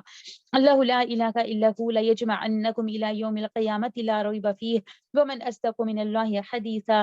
اللہ وہ ہے جس کے سوا کوئی الہ نہیں، وہ تم سب کو اس قیامت کے دن جمع کرے گا جس کے آنے میں کوئی شبہ نہیں، اور اللہ کی بات سے بڑھ کر سچی بات اور کس کی ہو سکتی ہے. فما لکم تمہیں کیا ہو گیا ہے، فما لکم فی المنافقین فئتین، پھر تمہیں یہ کیا ہو گیا کہ منافقین کے بارے میں تمہارے دل میں دو رائے پائی جاتی ہیں، حالانکہ جو برائیاں انہوں نے کمائی ہیں ان کی بدولت اللہ انہیں الٹا پھیر چکا ہے. کیا تم چاہتے ہو کہ جسے اللہ نے ہدایت نہیں بخشی اسے تم ہدایت بخشو، حالانکہ جسے اللہ نے ہدایت کے راستے سے ہٹا دیا اس کے لیے تم کوئی راستہ نہیں پا سکتے. وہ تو یہ چاہتے ہیں کہ جس طرح وہ خود کافر ہیں اسی طرح تم بھی کافر ہو جاؤ. تو دیکھیں جس کے دل میں نفاق ہوتا ہے وہ کبھی یہ بھی برداشت نہیں کر پاتا کہ کوئی دوسرا جو ہے وہ سچا مومن بنے. اس کی یہی کوشش رہے گی کہ جس طرح وہ راستے سے ہٹا ہوا ہے دوسروں کو بھی وہ جو ہے راستے سے ہٹائے. یعنی کوئی اور نہ وہ خود سچا مومن بننا چاہتے ہیں نہ وہ دوسروں کو سچا مومن بننے دینا چاہتا ہے، تاکہ وہ اور تم سب یکساں ہو جاؤ. لہٰذا ان میں سے کسی کو اپنا دوست نہ بناؤ جب تک وہ اللہ کی راہ میں ہجرت نہ کر جائیں، اور جب وہ ہجرت سے باز رہیں تو جہاں انہیں پاؤ پکڑو اور قتل کرو. ان میں سے کسی کو اپنا مددگار اور دوست نہ بناؤ. یعنی اس زمانے کے لحاظ سے اسپیسیفک اس لحاظ سے جو ہے یہ آیات ہیں. البتہ وہ منافق اس حکم سے مستثنا ہے جو کسی ایسی قوم سے جا ملے جن سے تمہارا معاہدہ ہے، اس طرح وہ منافق بھی مستثنا ہے جو تمہارے پاس آتے ہیں اور لڑائی سے دل برداشتہ ہے. یعنی دل نہیں کرتا ان کا لڑائی وغیرہ کرنے کو، اپنی زندگی میں مگن رہنا چاہتے ہیں اور تمہارے ساتھ کسی قسم کی دشمنی نہیں کرنا چاہتے. تو اور لڑائی سے دل برداشتہ ہے اور تم سے لڑنا اور نہ تم سے لڑنا چاہتے ہیں اور نہ اپنی قوم سے لڑنا چاہتے ہیں. یعنی وہ تو سکون سے رہنا چاہتے ہیں، نہ اپنی قوم سے انہیں کوئی مطلب لڑائی جھگڑا کرنا ہے اور نہ وہ آپ لوگوں سے لڑنا چاہتے ہیں. تو ایسے میں کیا کرو، ان لوگوں کے ساتھ جو ہے لڑائی نہ کرو. اللہ چاہتا تو ان کو تم پر مسلط کر دیتا. سبحان اللہ. اللہ چاہتا تو ان کو تم پر مسلط کر دیتا اور وہ بھی تم سے لڑتے. لہٰذا اگر وہ تم سے کنارہ کش ہو جائیں اور لڑنے سے باز رہیں، تمہاری طرف صلح اور راستی کا ہاتھ بڑھائے تو اللہ نے تمہارے لیے ان پر دست درزاری کی کوئی سبیل نہیں رکھی. لیکن یعنی جب کوئی تم سے لڑنا نہیں چاہ رہا تو خواہ مخواہ دوسروں کے ساتھ جو ہے وہ لڑائی کرنے کی ضرورت نہیں ہے. یہ بھی ہو سکتا ہے کہ اللہ ان کو تم پر جو ہے وہ چڑھائی دے دے، اللہ ان کو تم پر مسلط کر دے. تو پھر کیا کرو گے؟ تو بہتر طریقہ کیا ہے کہ جو نہیں لڑنا چاہتا یا جو پرسکون رہنا چاہتے امن سے رہنا چاہتے اس کے ساتھ کسی قسم کی لڑائی جھگڑا نہ کیا جائے. ایک اور قسم کے منافق تمہیں ایسے بھی ملیں گے. سبحان اللہ. اتنی قسمیں منافقوں کی. ایک اور قسم کیا ہے، جو چاہتے ہیں کہ تم سے بھی امن میں رہیں اور اپنی قوم سے بھی، مگر جب کبھی فتنے کا موقع پائیں گے اس میں کود پڑیں گے. یعنی چاہتے تو ہیں کہ امن میں رہیں، یعنی تمہاری طرف سے بھی کوئی مسئلہ نہ ہو اور اپنی قوم کے ساتھ بھی کوئی مسئلہ نہ ہو، دونوں کے ساتھ نبھا کے رکھنا چاہتے ہیں، لیکن جو ہی کوئی فتنے کا موقع ملے گا نا فوراً کود پڑیں گے اور تمہارے خلاف آ جائیں گے. ایسے لوگ اگر تم سے مقابلے سے باز نہ رہیں، یعنی اگر کودے میدان میں اور تمہیں یعنی تم سے مقابلہ کرنے کی کوشش کر رہے ہیں تو پھر کیا کرو، اور صلح اور سلامتی تمہارے سامنے پیش نہ کریں تو کیا کرو، یعنی اپنے ہاتھ بھی نہ روکیں، صلح صفائی بھی نہیں کے لیے بھی نہیں آ رہے ہیں، مقابلہ کرنا چاہ رہے ہیں تو پھر کیا کرنا ہے تمہیں، وہ جہاں وہ ملیں انہیں پکڑو اور مارو. پھر تمہیں بھی اختیار ہے کہ تم نے بھی ان کو آگے سے جوابی کارروائی کرنی ہے. ان پر ہاتھ اٹھانے کے لیے ہم نے تمہیں کھلی حجت دے رکھی ہے، یعنی انہوں نے خود پہل کیا ہے. وما كان لمؤمن ان يقتل مؤمنا الا خطأ. کسی مومن کا کام نہیں کہ کسی دوسرے مومن کو قتل کرے مگر یہ کہ اس سے بھول ہو جائے. اور جو شخص کسی مومن کو غلطی سے قتل کر دے گا تو اس کا کفارہ یہ ہے کہ ایک مومن کو غلامی سے آزادی کرے اور مقتول کے وارثوں کو خون بہا دے، الا یہ کہ وہ خون بہا معاف کر دیں. لیکن اگر وہ مسلمان مقتول کسی ایسے قوم سے تھا جس سے تمہاری دشمنی ہو تو اس کا کفارہ ایک مومن غلام آزاد کرنا ہے. اور اگر وہ کسی غیر مسلم قوم سے تھا، اگر وہ کسی غیر مسلم قوم کا کافر تھا جس سے تمہارا معاہدہ ہو تو اس کے وارثوں کو خون بہا دیا جائے اور ایک مومن غلام کو آزاد کرنا ہوگا. پھر جو غلام نہ پائے وہ پے در پے 2 مہینے کے روزے رکھے، یعنی لگاتار 2 مہینے کے روزے رکھنے ہیں، بیچ میں ایک دن بھی نہیں چھوڑ سکتے. یہ گناہ اس پر اللہ سے توبہ کرنے کا طریقہ ہے. اور یہ اس گناہ پر اللہ سے توبہ کرنے کا طریقہ ہے، اور اللہ علیم و دانا ہے۔ وَمَن يَقْتُلْ مُؤْمِنًا مُتَعَمِّدًا، اب آ رہا ہے جان بوجھ کر قتل کرنا، جو شخص کسی مومن کو جان بوجھ کر قتل کرے فَجَزَاؤُهُ جہنم، تو اس کا بدلہ جہنم ہے، خالداً فیہا، اس میں وہ ہمیشہ رہے گا، وغضب اللہ علیہ، اور اس پر اللہ تعالیٰ غضبناک ہو گیا، ولعنہ، اور اس پر اس کی لعنت ہے، وَأَعَدَّ لَهُ عَذَابًا عَظِیمًا، اور اس کے لیے سخت عذاب مہیا کر رکھا ہے۔ سبحان اللہ، یعنی مومن کی زندگی کی اتنی حرمت ہے، مومن کی جان کی اتنی حرمت ہے، جس سے آج کل دیکھیں کس طرح پامال کیا جاتا ہے، کیا جا رہا ہے۔ انسان کی زندگی کی کوئی اہمیت ہی نہیں رہے گی، قدر و قیمت ہی نہیں رہے گی مسلمان کی زندگی کی۔ رسول اللہ صلی اللہ علیہ وسلم نے فرمایا، اس ذات کی قسم جس کے قبضے میں میری جان ہے، مومن کا قتل کرنا اللہ کے نزدیک تمام دنیا کے تباہ ہونے سے زیادہ بڑا ہے۔ یا ایھا الذین آمنوا اذا ضربتم فی سبیل اللہ کی فتبینوا ولا تقولوا لمن القى الیکم السلام لست مؤمنا، اے لوگو جو ایمان لائے ہو، جب تم اللہ کی راہ میں جہاد کے لیے نکلو تو دوست دشمن میں تمیز کر لیا کرو، اور جو تمہاری طرف سلام سے تقدیم کرے اسے فوراً نہ کہہ دو کہ تم مومن، یعنی حالت جنگ جاری ہے اور تمہیں کوئی کہہ دیتا ہے کہ دیکھو میں مومن ہوں، تو تم یہ نہ کہو کہ نہیں تم مومن نہیں ہو۔ اگر تم دنیوی فائدہ چاہتے ہو تو اللہ کے پاس تمہارے لیے بہت سے اموال غنیمت ہیں، آخر اسی حالت میں اس سے پہلے تم خود بھی مبتلا رہ چکے ہو، پھر اللہ نے، یعنی پہلے تم بھی تو کافر تھے، پھر اللہ نے تم پر احسان کیا، لہٰذا تحقیق سے کام لو، اور جو کچھ تم کرتے ہو اللہ اس سے بے خبر نہیں بلکہ باخبر ہے۔ سبحان اللہ، لہٰذا تحقیق سے کام لو، جو کچھ تم کرتے ہو اللہ اس سے باخبر ہے۔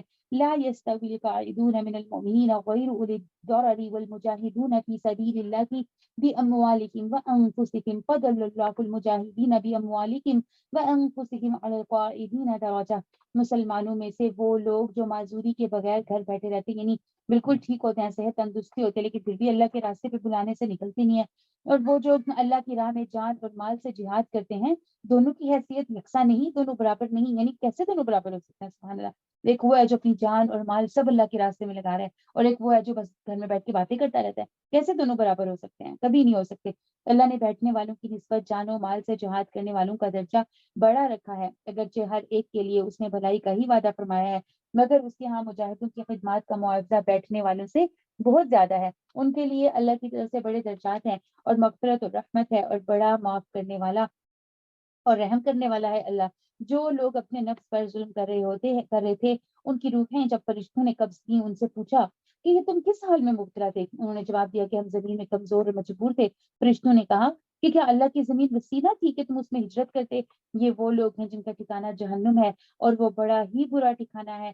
ہاں، جو مرد، عورتیں اور بچے واقعی بے بس ہیں اور نکلنے کا کوئی راستہ اور ذریعہ نہیں پاتے، بعید نہیں کہ اللہ انہیں معاف کر دے، اللہ بڑا معاف کرنے والا اور درگزر کرنے والا ہے، یعنی سب کچھ ہوتے ہوئے بھی نہ نکلنا، یعنی جو ہے جہاں پر یعنی اتنی زیادتیاں ظلم ہو رہے تھے، لیکن صرف یعنی کسی نہ کسی وجہ سے اپنے علاقے کی محبت یا کوئی ایسی وجہ جس کی وجہ سے جہاد آپ نے جو ہے وہ ہجرت نہیں کی، تو پھر ایسے لوگوں کا یہ انجام ہے۔ لیکن اس میں بھی اللہ سبحانہ تعالیٰ نے فوراً ڈفرینشیٹ کر دیا کہ وہ لوگ جو مطلب غریب یا مسکین، ان کے پاس کوئی طاقت ہی نہیں ہے کہ وہ کسی بھی طرح سے ہجرت کر سکے، تو وہ اس زمرے میں نہیں آتے۔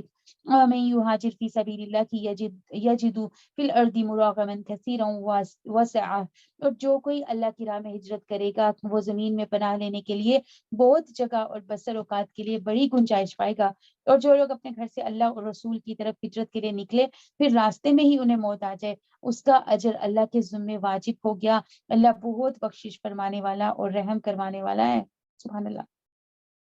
تو ہجرت کے بارے میں بات آ رہی ہے۔ ہجرت کیا ہوتی ہے؟ ایک تو یہ ہے نا کہ بلد الکفر سے بلد الاسلام میں چلے جانا، یعنی ایک ایسی جگہ جو ہے جہاں پر آپ کا دین اسلام جو ہے محفوظ نہیں ہے، آپ کو اسلامی قوانین کے مطابق اپنی زندگی گزارنے کا اختیار نہیں ہے، روکا جاتا ہے، ظلم کیا جاتا ہے، تو وہاں پر کیا ہے، آپ نے وہ جگہ جو ہے چھوڑنی ہے اور ایسی جگہ پہ جانا ہے جہاں پر جا کر آپ آزادی کے ساتھ اللہ کے دین کے مطابق کام کر سکے، اللہ کے دین کے بتائے گئے اصولوں کو اپنی زندگی میں امپلیمنٹ کر سکے، تو پھر ایسی جگہ کی طرف ہجرت کرنی ہے۔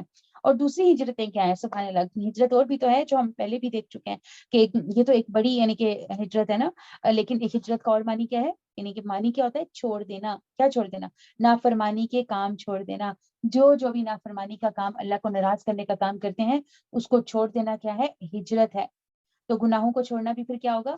ایک ہجرت ہوگی، یعنی اپنی غلطیوں اپنی برائیوں کو جو یعنی ہم کرتے ہیں ان سب کو دیکھ کر ایک ایک کر کے ان سب کو چھوڑ دینا اور ان کی جگہ پہ نیکیوں کو اپنا لینا. جو ہے جیسے جھوٹ بولتے تھے تو سچائی کی طرف آ جانا، دھوکہ دیتے تھے تو راست بازی یا جو ہے امانت داری کی طرف آ جانا، بے ایمان تھے تو ایمانداری کی طرف آ جانا، خیانت کرتے تھے تو امانت داری کی طرف آ جانا. سبحان اللہ. یہ سب کیا ہے؟ آپ نے ہجرتیں کی، اپنی برائیوں کو چھوڑ کر گناہوں کو چھوڑ کر نیکیوں کے راستے پر آ جانا بہت بڑی ہجرت ہے. اللہ سبحانہ و تعالی ہم سب کو اس ہجرت کی توفیق عطا فرمائے، پھر اس پر استقامت بھی دیں. اور جب تم لوگ سفر کے لیے نکلو تو کوئی مذائقہ نہیں، اگر نماز میں ایک اختصار کر لو. سبحان اللہ. اب قصر نماز کا ذکر آ رہا ہے، قصر کی نماز کی بات ہو رہی ہے، خصوصاً جب کہ تمہیں اندیشہ ہو کہ کافر تمہیں ستائیں گے کیونکہ وہ کھلم کھلا تمہاری دشمنی پر تلے ہوئے ہیں. تو قصر نمازوں کی یہاں پہ بات ہو رہی ہے. قصر نماز کیا ہوتی ہے؟ نماز کو چھوٹا کرنا. یہ اللہ سبحانہ و تعالیٰ کی طرف سے مسلمانوں کے لیے ایک بہت بڑا انعام اور تحفہ ہے، یعنی سہولت ہے، بہت بڑی رعایت ہے. سبحان اللہ. کہ جب کسی بڑے سفر کے اندر ہو تو کیا کرنا ہے کہ نماز کو قصر کر لینا، چھوٹا کر لینا. نہیں مشکل ہے پڑھنا، سفر دیکھیں خود ایک اذیت ہوتی ہے تو اس کے اندر نماز پڑھنا مشکل ہے، تو کیا کرنا ہے؟ نماز کو چھوٹا کر لینا ہے. فجر جو ہے وہ ظاہر ہے اس کی سنتیں بھی پڑھیں گے اور آپ اس کے فرض بھی پڑھیں گے، لیکن جو باقی جتنی نمازیں ہیں اس میں جو بھی 4 فرض کی رکعتیں ہیں ان کو آپ نے کیا کرنا ہے؟ 2 پڑھ لینا ہے. لیکن جو 3 رکعت ہے، جیسے 3 فرض والی جو نماز ہے مغرب کی، اس کو آپ نے 3 فرض ہی پڑھنا ہے. ٹھیک ہے. اور وتر جو ہے وتر کو بھی ادا کرنا ہے، وتر بھی نہیں چھوڑا جاتا.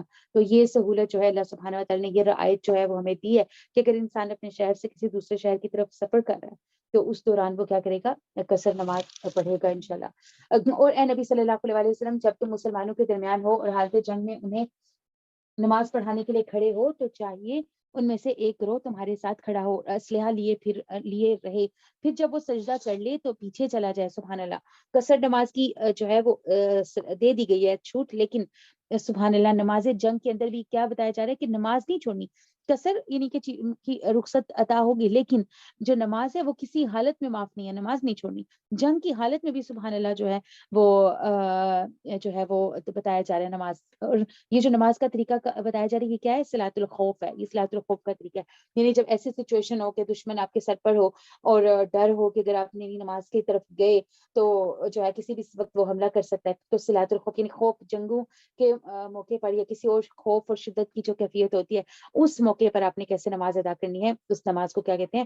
صلاۃ الخوف. اب اس کا طریقہ بتایا جا رہا ہے. کیا طریقہ ہے؟ نبی صلی اللہ علیہ وسلم، جب تم مسلمانوں کے درمیان ہو اور حالت جنگ میں نماز پڑھانے کے لیے کھڑے ہو تو چاہیے ان میں سے ایک گروہ تمہارے ساتھ کھڑا ہو اور اسلحہ لیے رہے، یعنی کہ اپنا اسلحہ وغیرہ نہیں نیچے رکھنا، اسلحے کے ساتھ ہی جو ہے وہ کھڑا ہو کر جو ہے وہ نماز پڑھنی ہے. پھر جب وہ سجدہ کر لے تو پیچھے چلا جائے، یعنی ایک رکعت آپ کے ساتھ پڑھ لے، سجدہ کر لیا، اب وہ پیچھے چلا جائے. اور دوسرا گروہ جس نے ابھی نماز نہیں پڑھی، یعنی پہلے ایک گروہ جو ہے وہ پیچھے کھڑا ہو کے پہرا دیتا رہے.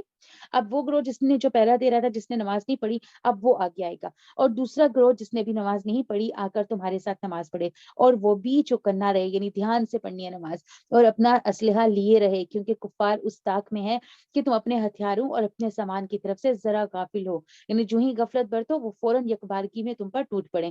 البتہ اگر تم بارش کی وجہ سے تکلیف محسوس کرو یا بیمار ہو تو اسلحہ رکھ دینے میں کوئی مذائقہ نہیں، مگر پھر بھی چوکنے رہو، یعنی کوئی نہ کوئی طریقہ ایسا ضرور پکڑے رہو کہ جس سے جو ہے دشمن سے تم الرٹ رہو. اور یقین رکھو کہ اللہ نے کافروں کے لیے رسوا کن عذاب مہیا کر رکھا ہے. سبحان اللہ. تو دیکھیں نماز پڑھنی ہے. سبحان اللہ.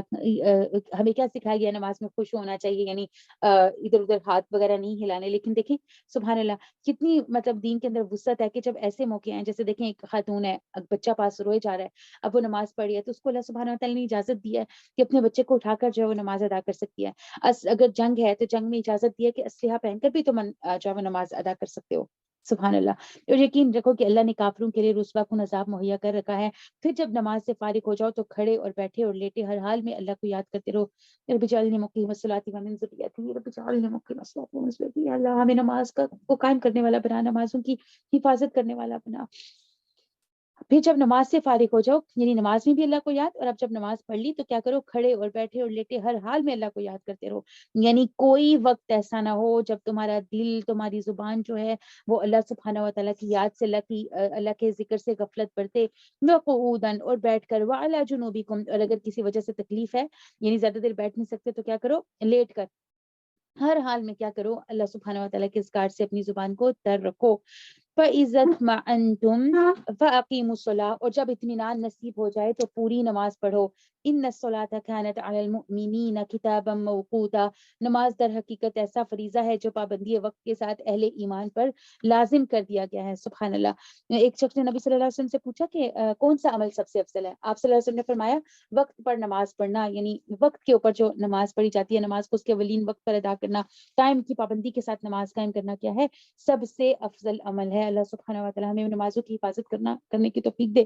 اللہ سبحانہ و تعالیٰ نمازوں کو ہماری آنکھوں کی ٹھنڈک بنا دے. اللہ سبحانہ و تعالیٰ صحیح معنوں میں نماز قائم کرنے والوں میں شامل فرمائے. وَلَا تَهِنُوا فِي ابْتِغَاءِ الْقَوْمِ، اس گروہ کے تعاقب میں کمزوری نہ دکھاؤ. یعنی کیا ہے؟ نماز وغیرہ کا ذکر کر کے اب اللہ تعالیٰ کیا کہہ رہے ہیں کہ جو تم یعنی کہ جنگ کے اندر جو تمہارا معاملہ چل رہا ہے اس میں کمزور نہ پڑو، بزدل نہ ہو، کمزوری نہ دکھاؤ ان کے اس گروہ کے تعاقب کرنے میں. اگر تم تکلیف اٹھا رہے ہو تو تمہاری طرح وہ بھی تو تکلیف اٹھا رہے ہیں. تم اگر میدان جنگ کے اندر موجود ہو، اپنا گھر بار سب اٹھا کر آئے ہو، تنگی تکلیف جو ہے سب کچھ برداشت کر رہے ہو، تو وہ بھی تو میدان جنگ کے اندر ہی ہے نا. لیکن فرق کیا ہے؟ اگر تم تکلیف اٹھا رہے ہو تو تمہاری طرح وہ بھی تکلیف اٹھا رہے ہیں، اور تم اللہ سے اس چیز کے امیدوار ہو جس کے وہ امیدوار نہیں. یعنی وہ تو صرف دنیاوی جو ہے مفاد کے لیے جو ہے وہ جنگ لڑ رہے ہیں، لیکن سبحان اللہ تمہارا تو بہت بڑا مقصد ہے. تم کوئی کسی چھوٹے مقصد کے لیے نہیں لڑ رہے. تم کس کے لیے لڑ رہے ہو؟ تم تو اللہ سبحانہ و تعالیٰ کے لیے لڑ رہے ہو. تمہیں تو اللہ سے پھر امید بھی ہے کہ اللہ تمہیں اس کا جو اجر ہے اجر ملے گا تمہیں. اس چیز کے امیدوار ہو جس کے وہ امیدوار نہیں ہے. اللہ سب کچھ جانتا ہے اور وہ حکیم و دانا ہے. اے نبی صلی اللہ علیہ وسلم، ہم نے یہ کتاب حق کے ساتھ تمہاری طرف نازل کی ہے تاکہ جو راہ راست اللہ نے آپ کو دکھائی ہے اس کے مطابق آپ فیصلہ کریں. تم بددیانت لوگوں کی طرف سے جھگڑنے والا نہ بننا، اور اللہ سے درگزر کی درخواست کیجیے. وہ بڑا درگزر فرمانے والا اور رحیم ہے. جو لوگ اپنے نفس سے خیانت کرتے ہیں تم ان کی حمایت نہ کرو. سبحان اللہ. خیانت کوئی چھوٹا گناہ نہیں ہے، بہت بڑی بری چیز ہے. تو دیکھیں معاملات میں خیانت آتی ہے تو کیا ہوتا ہے؟ تعلقات خراب ہوتے ہیں، جو ہے دوسرے لوگ اپنے گھر کے بھی گھریلو تعلقات بھی خراب ہوتے ہیں، معاشرے کے لوگوں کے ساتھ بھی تعلقات جو ہے خراب ہوتے ہیں. پھر معاشروں کے آپس میں بھی خیانت کی وجہ سے تعلقات خراب ہوتے ہیں. تو پھر کیا فتنہ کون سا اٹھتا ہے؟ فساد کا فتنہ اٹھتا ہے. تو خیانت کوئی اتنی چھوٹی چیز نہیں ہے. عدی بن عمیرہ کندی نے کہا میں نے رسول صلی اللہ علیہ وسلم کو یہ فرماتے ہوئے سنا ہے کہ ہم تم میں سے جس شخص کو کسی کام کا پر عامل مقرر کر دیں، اللہ اکبر کبیرہ، اتنی بڑی ذمہ داری. یعنی اگر کسی جگہ پر تمہیں عامل بنا دیا جائے اور وہ کوئی سوئی یا اس سے بڑی کوئی چیز ہم سے چھپا لے تو یہ خیانت ہوگی. اللہ اکبر کبیرہ. سوئی، معمولی سی سوئی، جتنی چیز بھی اگر چھپا لیا تو کیا ہوگا؟ یہ خیانت ہوگی. وہ شخص قیامت کے دن اسے ساتھ لے کر آئے گا. تو اپنے دائرہ کار کے اندر دیکھنا ہے کہ ہمیں اللہ تعالیٰ نے کس کس جگہ پر جو ہے وہ کون کون سی امانتیں عطا کی ہیں. سبحان اللہ، کتنی غور طلب بات ہے. یہ اولاد جو ہے یہ کیا ہے؟ یہ بھی تو اللہ کی امانت ہے. جو امانتیں اور ذمہ داریاں ہمارے اوپر اللہ سبحانہ و تعالیٰ نے عائد کی ہیں، ہمیں دیکھنا ہے کہ ہم کتنی ایمانداری کے ساتھ ان کو جو ہے وہ نبھانے. اللہ سبحانہ و تعالیٰ میں امانت دار بنائے، امانتوں کو ادا کرنے والا بنائے، اپنے فرائض کو احسان کے درجے پر ادا کرنے والوں میں شامل کرے. اللہ کو ایسا شخص پسند نہیں جو خیانت کار اور معصیت پیشہ ہو. یہ لوگ انسانوں سے اپنی حرکات چھپا سکتے مگر اللہ سے نہیں چھپا سکتے. وہ تو اس وقت بھی ان کے ساتھ ہوتا ہے جب وہ راتوں کو چھپ کر اس کی مرضی کے خلاف مشورے کرتے ہیں. ان کے سارے اعمال پر اللہ محیط ہے. ہاں، تم لوگوں نے ان مجرموں کی طرف سے اس دنیا کی زندگی میں تو جھگڑا کر لیا، مگر قیامت کے روز ان سے جھگڑا کون کرے گا؟ یعنی ان کی طرف سے آج تو جھگڑا کر کے ان کو بچا لو گے، لیکن قیامت کے دن کون ان کو بچائے گا؟ آخر وہاں ان کا کون وکیل ہوگا؟ اگر کوئی شخص کوئی برا فعل کر گزرے یا اپنے نفس پر ظلم کر جائے اور اس کے بعد اللہ سے درگزر کی درخواست کرے تو اس کو تو اللہ کو درگزر کرنے والا اور رحیم پائے گا. یہ جو برائی کما لے تو اس کی یہ برائی اس کے لیے وبال ہوگی. اللہ کو سب باتوں کی خبر ہے، وہ حکیم اور دانا ہے.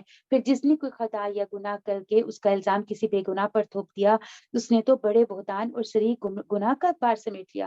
اے نبی صلی اللہ علیہ وسلم، اگر تم پر اللہ کا فضل نہ ہوتا اور اس کی رحمت تمہارے شامل حال نہ ہوتی تو ان میں سے ایک گروہ نے یعنی منافقین نے تمہیں غلط فہمی میں مبتلا کرنے کا فیصلہ کر لیا تھا، حالانکہ در حقیقت وہ خود اپنے سوا کسی کو غلط فہمی میں مبتلا نہیں کر رہے تھے اور تمہارا کوئی نقصان نہیں کر سکتے تھے. اللہ نے تم پر کتاب اور حکمت نازل کی ہے اور تمہیں وہ کچھ بتایا ہے جو تمہیں معلوم نہ تھا. اس کا فضل تم پر بہت بڑا ہے. لوگوں کی خفیہ سرگوشیوں میں اگر اکثر و بیشتر کوئی بھلائی کی بات نہیں ہوتی، ہاں اگر کوئی پوشیدہ طور پر صدقہ اور خیرات کی تلقین کرے یا کسی نیک کام کے لیے یا لوگوں کے معاملات میں اصلاح کرنے کے لیے کسی کو کچھ کہے تو یہ بھلائی کی بات ہے۔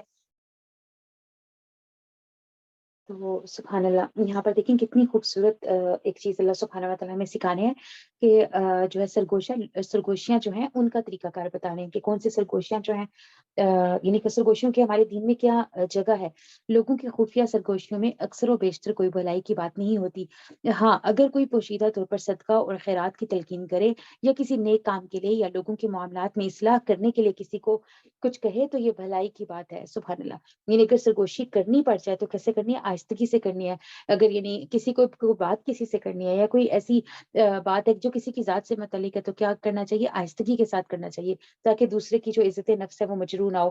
اسی طرح جیسے اگر صدقہ خیرات ہم کر رہے ہیں سبحان اللہ، تو وہ بھی چپکے سے دینا چاہیے، نہیں کہ سب کو بتا کر ہم دیں کہ میں نے فلانے شخص کو صدقہ کیا۔ اس سے کیا ہوگا؟ اگلے کے سامنے والے کو مطلب اس کی ضرورت تو پوری ہو جائے گی لیکن اس کی عزت نفس جو ہے وہ ہمیشہ کے لیے مجروح ہو جائے گی۔ تو اللہ سبحانہ و تعالیٰ ہمیں کتنا خوبصورت جو ہے وہ قاعدہ بتا رہے ہیں۔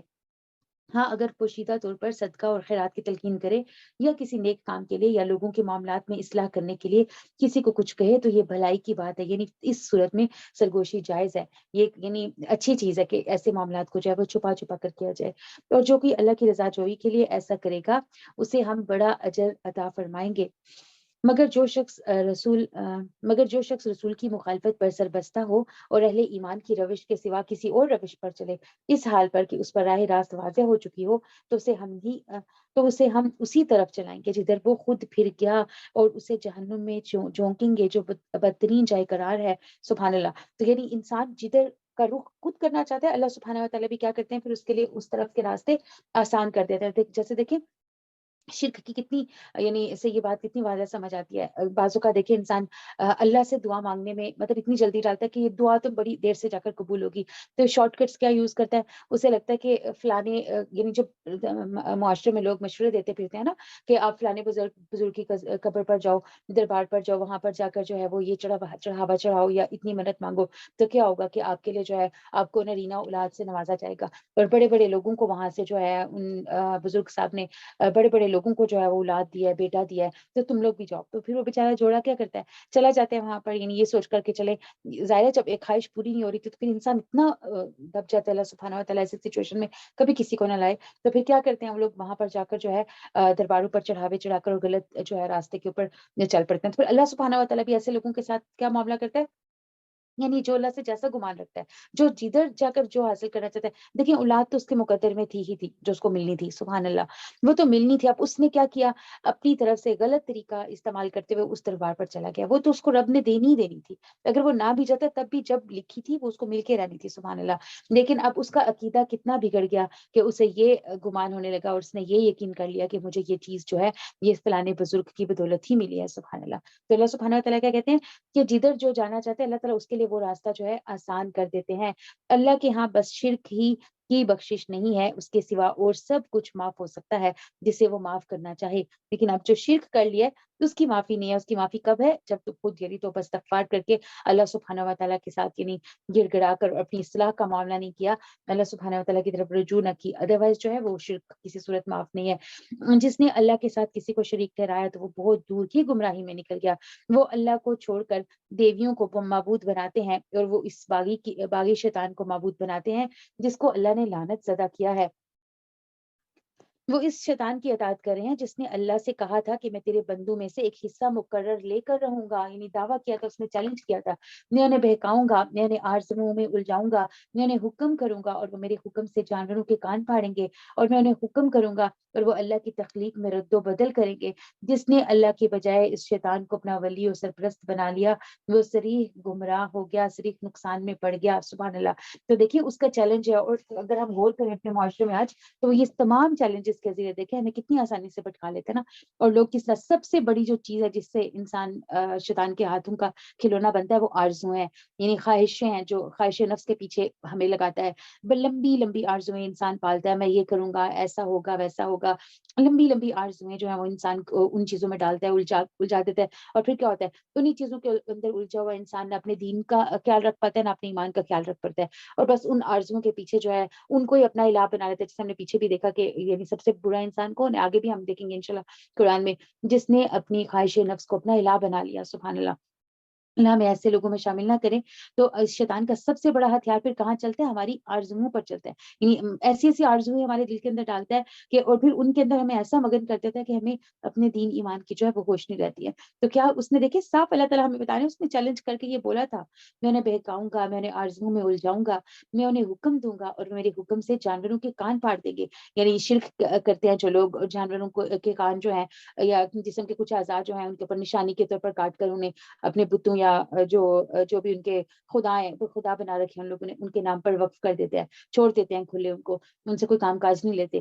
تو کیا کریں گے، وہ جانوروں کے کان پھاڑیں گے اور میں نے حکم دوں گا اور وہ اللہ کی تخلیق میں رد و بدل کریں گے. یعنی انسان کا خود اپنے جسم کے اعضاء کو کے اندر تبدیلیاں کرتے رہنا یہ ضرورت بھی نہیں ہے، اور اللہ سبحانہ و تعالیٰ کی تخلیق میں تبدیلیاں کرتے رہنا. جیسے دیکھیں مجھے اپنا ناک پسند نہیں ہے تو میں اپنے ناک کی سرجری کرا رہی ہوں. مجھے اپنی یعنی کوئی اور جسم کا حصہ پسند نہیں ہے، گدوا رہے ہیں اس کو چینج کروا رہے ہیں، اس کے اندر سرجری کروا رہے ہیں. سبحان اللہ. اور آج کل تو ہمارے معاشرے میں جب سے یہ مطلب قوانین پاس ہوئے ہیں تو کتنی سخت یعنی تکلیف میں کی بات ہے، اور ہمارے معاشرے کو کتنا بڑا چیلنج ہے.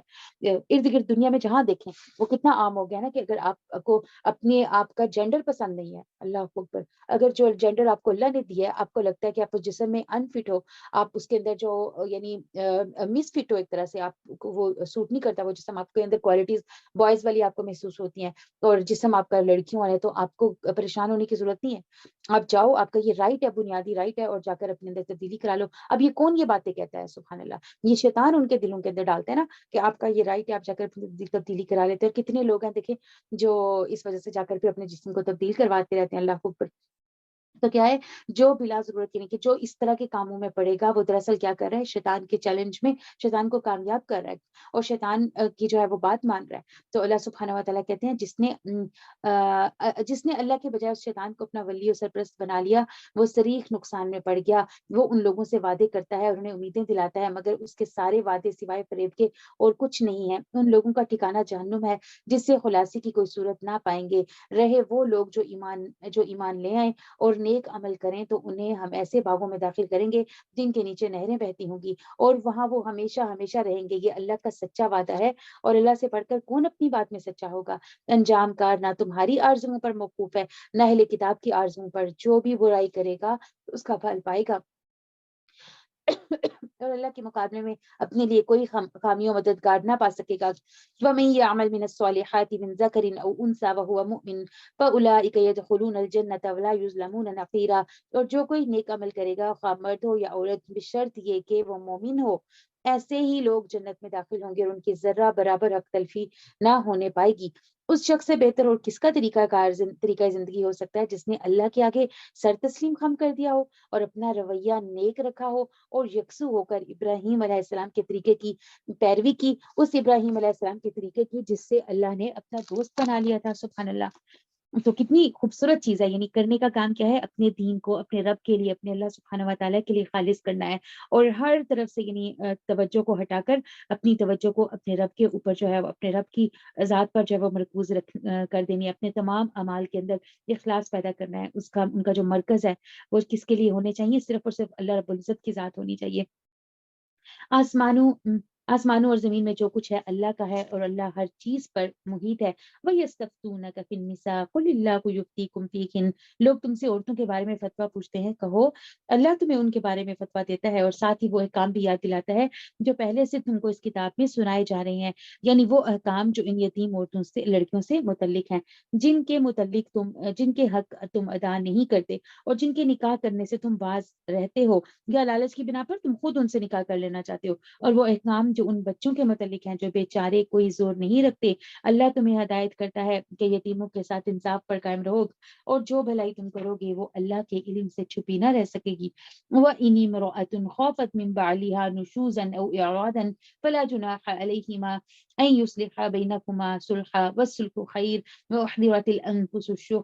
جب کسی عورت کو اپنے شوہر سے بدسلوکی، پیچھے ہم نے کیا پڑھا، کسی شوہر کو اپنی عورت سے بدسلوکی ہو، شوہر کو عورت کے نشوز کا یعنی ڈر ہو۔ اب یہاں ہم کیا پڑھے ہیں کہ اگر عورت کو اپنے شوہر سے بدسلوکی یا بے رخی کا خطرہ ہو تو کوئی مذائقہ نہیں اگر میاں بیوی کچھ حقوق کی کمی بیشی پر آپس میں صلح کر لیں۔ صلح بہرحال بہتر ہے، یعنی طلاق ہونے سے زیادہ بہتر ہے کہ آپس میں دونوں صلح کر لیں، کیونکہ دیکھیں طلاق سے کیا ہوگا، پورا خاندان بکھر جائے گا، اولاد بکھر جائے گی۔ تو کیا ہے، کچھ حقوق یعنی آپ معاف کر دیں، اپنے جو آپ شوہر کی طرف ہیں وہ ان کو معاف کر دیں، اور کچھ جو ہے وہ معاف کر دیں۔ تو اس طرح سے کیا ہے کہ آپس کا تعلق جو ہے وہ کسی نہ کسی طرح سے نبھایا جا سکتا ہے۔ نفس تنگ دلی کی طرف جلدی مائل ہو جاتے ہیں، یعنی دل کہتا ہے کہ نہیں میں کیوں معاف کروں، یعنی اس نے میرا حق ادا نہیں کیا تو میں کیوں پھر اپنے جو ہے فرائض پورے کرتی رہوں، میں بھی پھر نہیں کروں گی۔ تو نفس جو ہے وہ تو ہمیں جو ہے وہ تنگ دلی کی طرف مائل کرتا ہی کرتا ہے، لیکن اللہ تعالیٰ کیا کہہ رہے ہیں، اگر تم احسان سے پیش آؤ اور خدا ترسی سے کام لو تو یقین رکھو کہ اللہ عز و جل تمہارے اس طرز عمل سے بے خبر نہیں ہوگا، یعنی وہ قدردان ہے، شکور ہے، وہ ضرور جو ہے تمہاری ان معاملات کی قدردانی کرے گا۔ وَإِن تُحْسِنُوا وَتَتَّقُوا، یعنی اب کیا کہا جا رہا ہے، اور اگر تم کیا کرو، احسان کا معاملہ کرو، اور احسان کا معاملہ کرتے ہوئے کیا کرو، ڈرو اللہ سبحانہ و تعالیٰ سے۔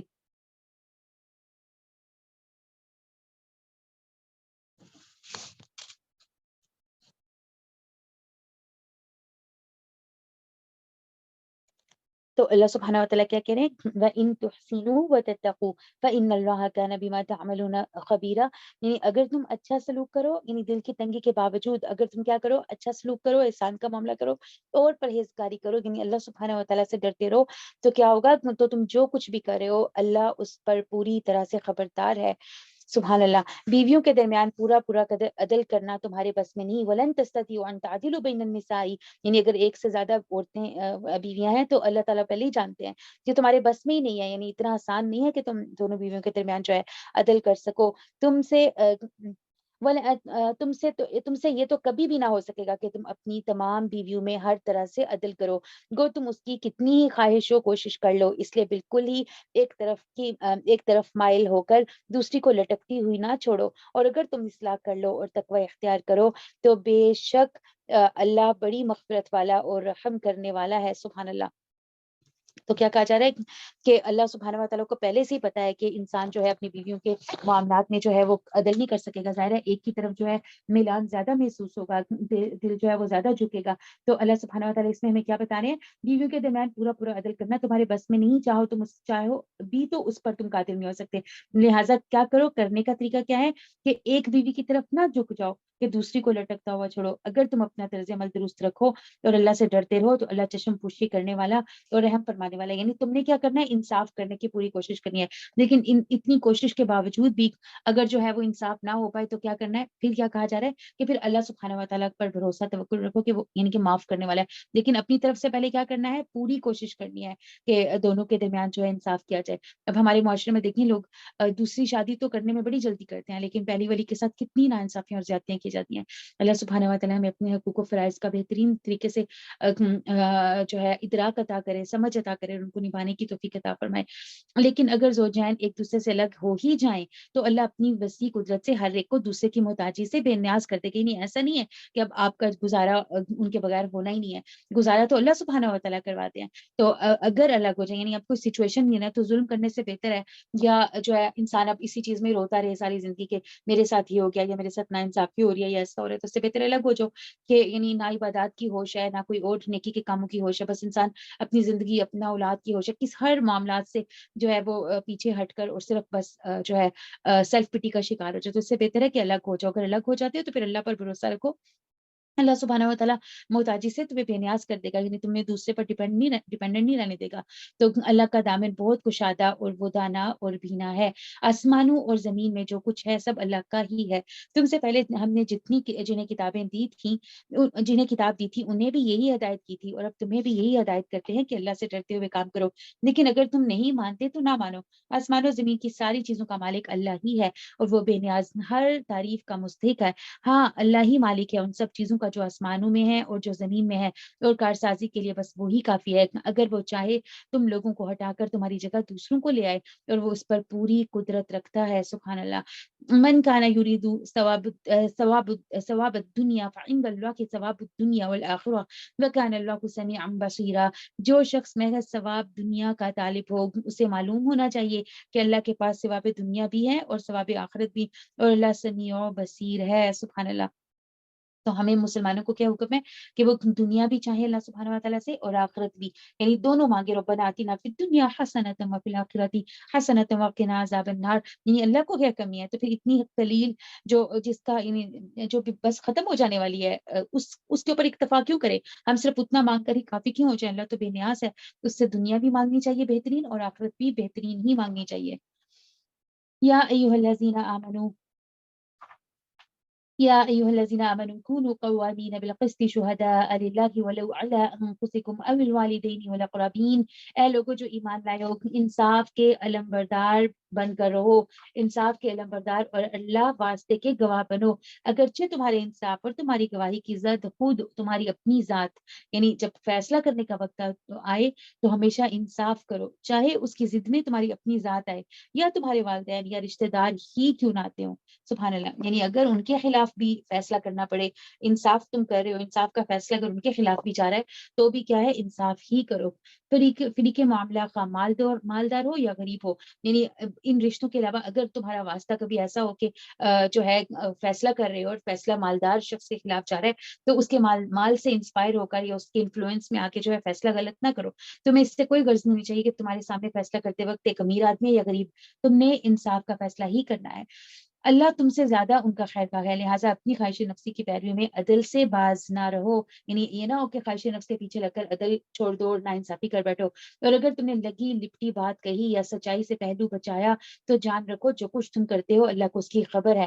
یا ایھا الذین آمنوا، اے لوگو جو ایمان لائے ہو، آمنوا باللہ ورسولہ، ایمان لے آؤ اللہ اور اس کے رسول پر، والکتاب الذی نزل علی رسولہ، اور اس کتاب پر جو اللہ نے اپنے رسول پر اتاری ہے، یعنی کہ ان سے اللہ تعالیٰ مخاطب ہے ہم ایمان لانے والوں سے، اور کیا کہہ رہے ہیں کہ اے لوگو جو ایمان لائے ہو ایمان لے آؤ۔ پھر سے کیا کہہ رہے ہیں اللہ تعالیٰ؟ یا ایھا الذین آمنوا، اے لوگو جو ایمان لائے ہو، آمنو ایمان لے آؤ۔ سبحان اللہ۔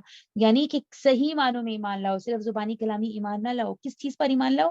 اللہ اور اس کے رسول پر، والکتاب الذی، اور اس کتاب پر جو والکتاب الذی نزل علی رسولہ، اور وہ کتاب جو اللہ نے اپنے نبی اکرم صلی اللہ علیہ وسلم پر اتاری ہے، اس پر بھی صحیح معنوں میں جو ہے وہ ایمان لے آؤ۔ وَمَن يَكْفُرْ بِاللَّهِ وَمَلَائِكَتِهِ وَكُتُبِهِ وَرُسُلِهِ وَالْيَوْمِ الْآخِرِ فَقَدْ ضَلَّ ضَلَالًا بَعِيدًا۔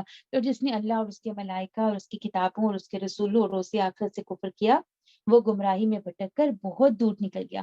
رہے وہ لوگ جو ایمان لائے پھر کفر کیا، پھر ایمان لائے پھر کفر کیا، پھر اپنے کفر میں بڑھتے چلے گئے، تو اللہ ان کو ہرگز معاف نہ کرے گا۔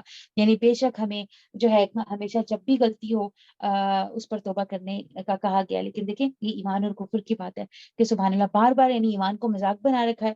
ایمان لے کر آتے ہیں، پھر مرتد ہو کر کفر میں چلے جاتے ہیں، پھر ایمان لاتے ہیں، پھر مرتد ہو کر کفر میں چلے جاتے ہیں۔ تو اللہ تعالیٰ کہہ رہے ہیں پھر ایسے جو آخری جو اس کا وقت ہے، اگر یعنی یا وہ کفر کے اندر ہے تو اللہ سبحانہ و تعالیٰ اسے معاف نہیں کریں گے کہ پہلے تو وہ ایمان لایا تھا کبھی۔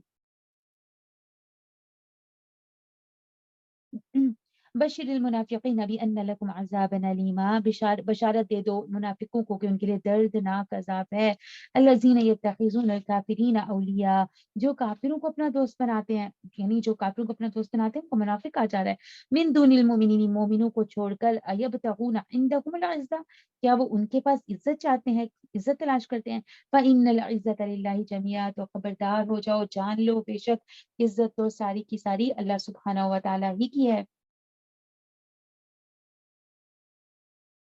وَقَدْ نَزَّلَ عَلَيْكُمْ فِي الْكِتَابِ أَنْ إِذَا سَمِعْتُمْ آيَاتِ اللَّهِ يُكْفَرُ بِهَا وَيُسْتَهْزَأُ بِهَا فَلَا تَقْعُدُوا مَعَهُمْ حَتَّى يَخُوضُوا فِي حَدِيثٍ غَيْرِهِ إِنَّكُمْ إِذًا مِثْلُهُمْ إِنَّ اللَّهَ جَامِعُ الْمُنَافِقِينَ وَالْكَافِرِينَ فِي جَهَنَّمَ جَمِيعًا۔ اللہ اور اس کی کتاب، یعنی اللہ اس کی کتاب میں تم کو پہلے ہی حکم دے چکا ہے کہ جہاں تم سنو کہ اللہ کی آیات کا کفر بولا جا رہا ہے، کفر کہا جا رہا ہے اور ان کا مذاق اڑایا جا رہا ہے، وہاں نہ بیٹھو جب تک کہ لوگ کسی دوسری بات میں نہ لگ جائیں۔ یعنی ایک ایسی محفل ہے جہاں دین کا کوئی مذاق کا نشانہ بنایا جا رہا ہے، دین کے جو ہے شاعر اللہ کا مذاق اڑایا جا رہا ہے، دین کے احکامات کو مذاق کو پر تنقید کی جا رہی ہے، یا جن لوگوں نے اپنے دین کو ہنسی مذاق بنا رکھا ہے، تو ایسی جگہوں پر بیٹھنے کی اجازت نہیں، ایسی جگہوں پر ہمیں نہیں بیٹھنا۔ ہاں، ایک صورت میں بیٹھا جا سکتا ہے جب آپ کس نیت سے گئے ہوں، اصلاح کی نیت سے، اور واقعی آپ اصلاح کرنے والے ہوں اور وہاں پر اصلاح کر کے آئیں۔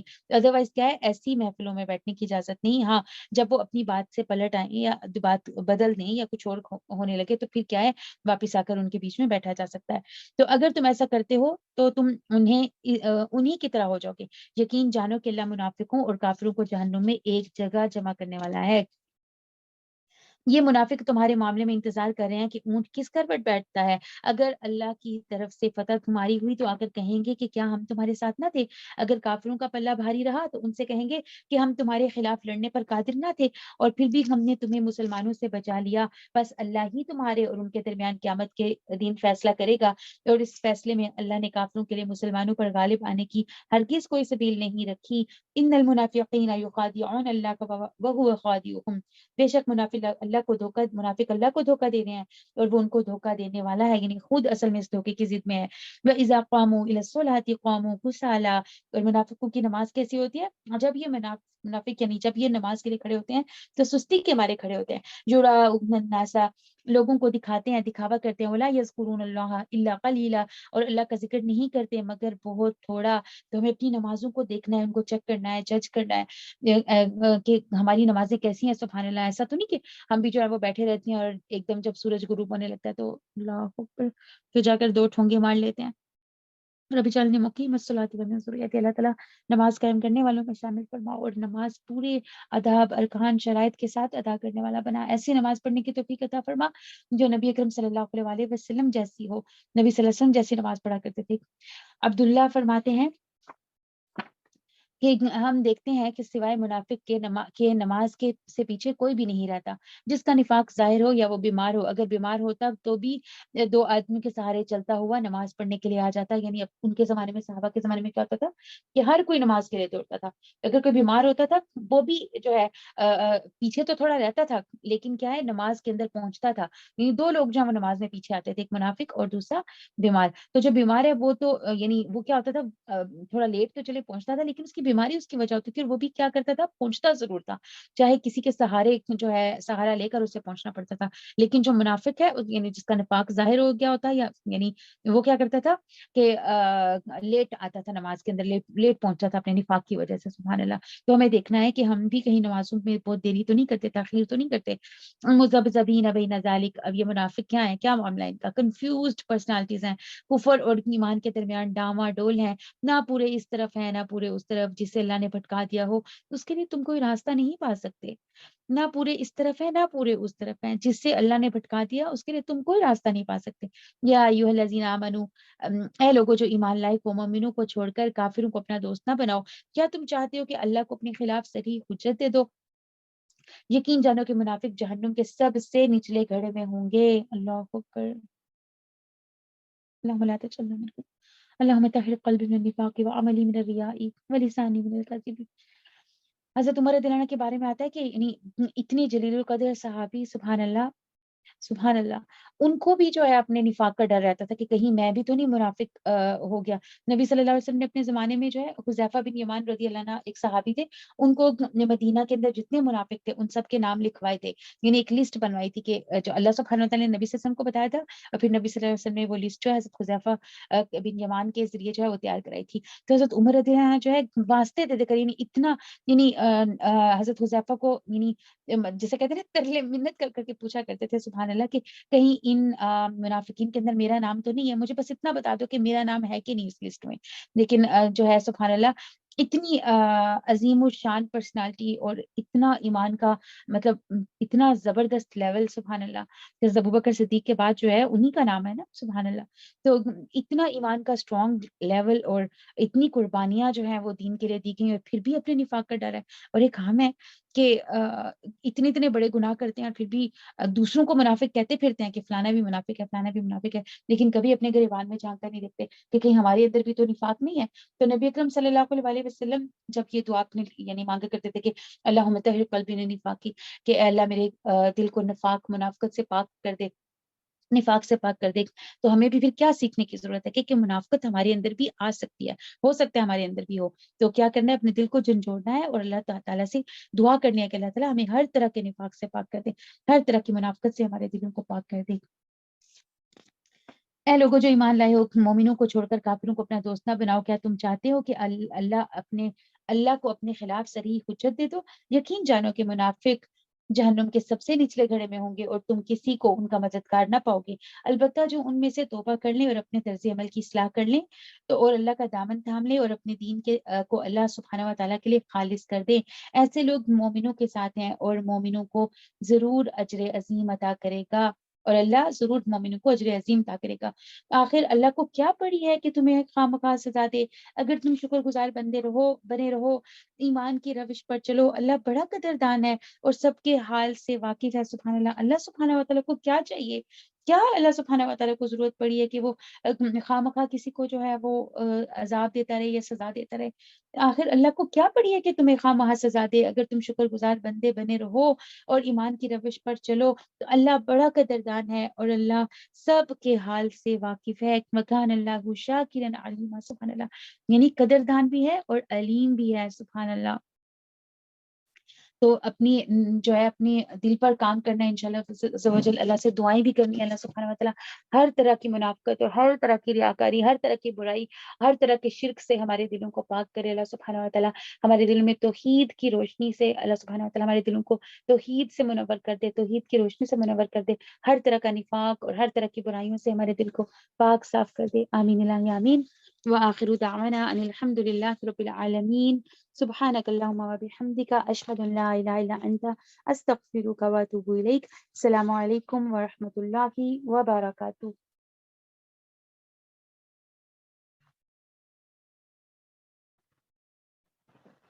أعوذ بالله من الشيطان الرجيم. بسم الله الرحمن الرحيم. والعصر إن الإنسان لفي خسر إلا الذين آمنوا وعملوا الصالحات وتواصوا بالحق وتواصوا بالصبر.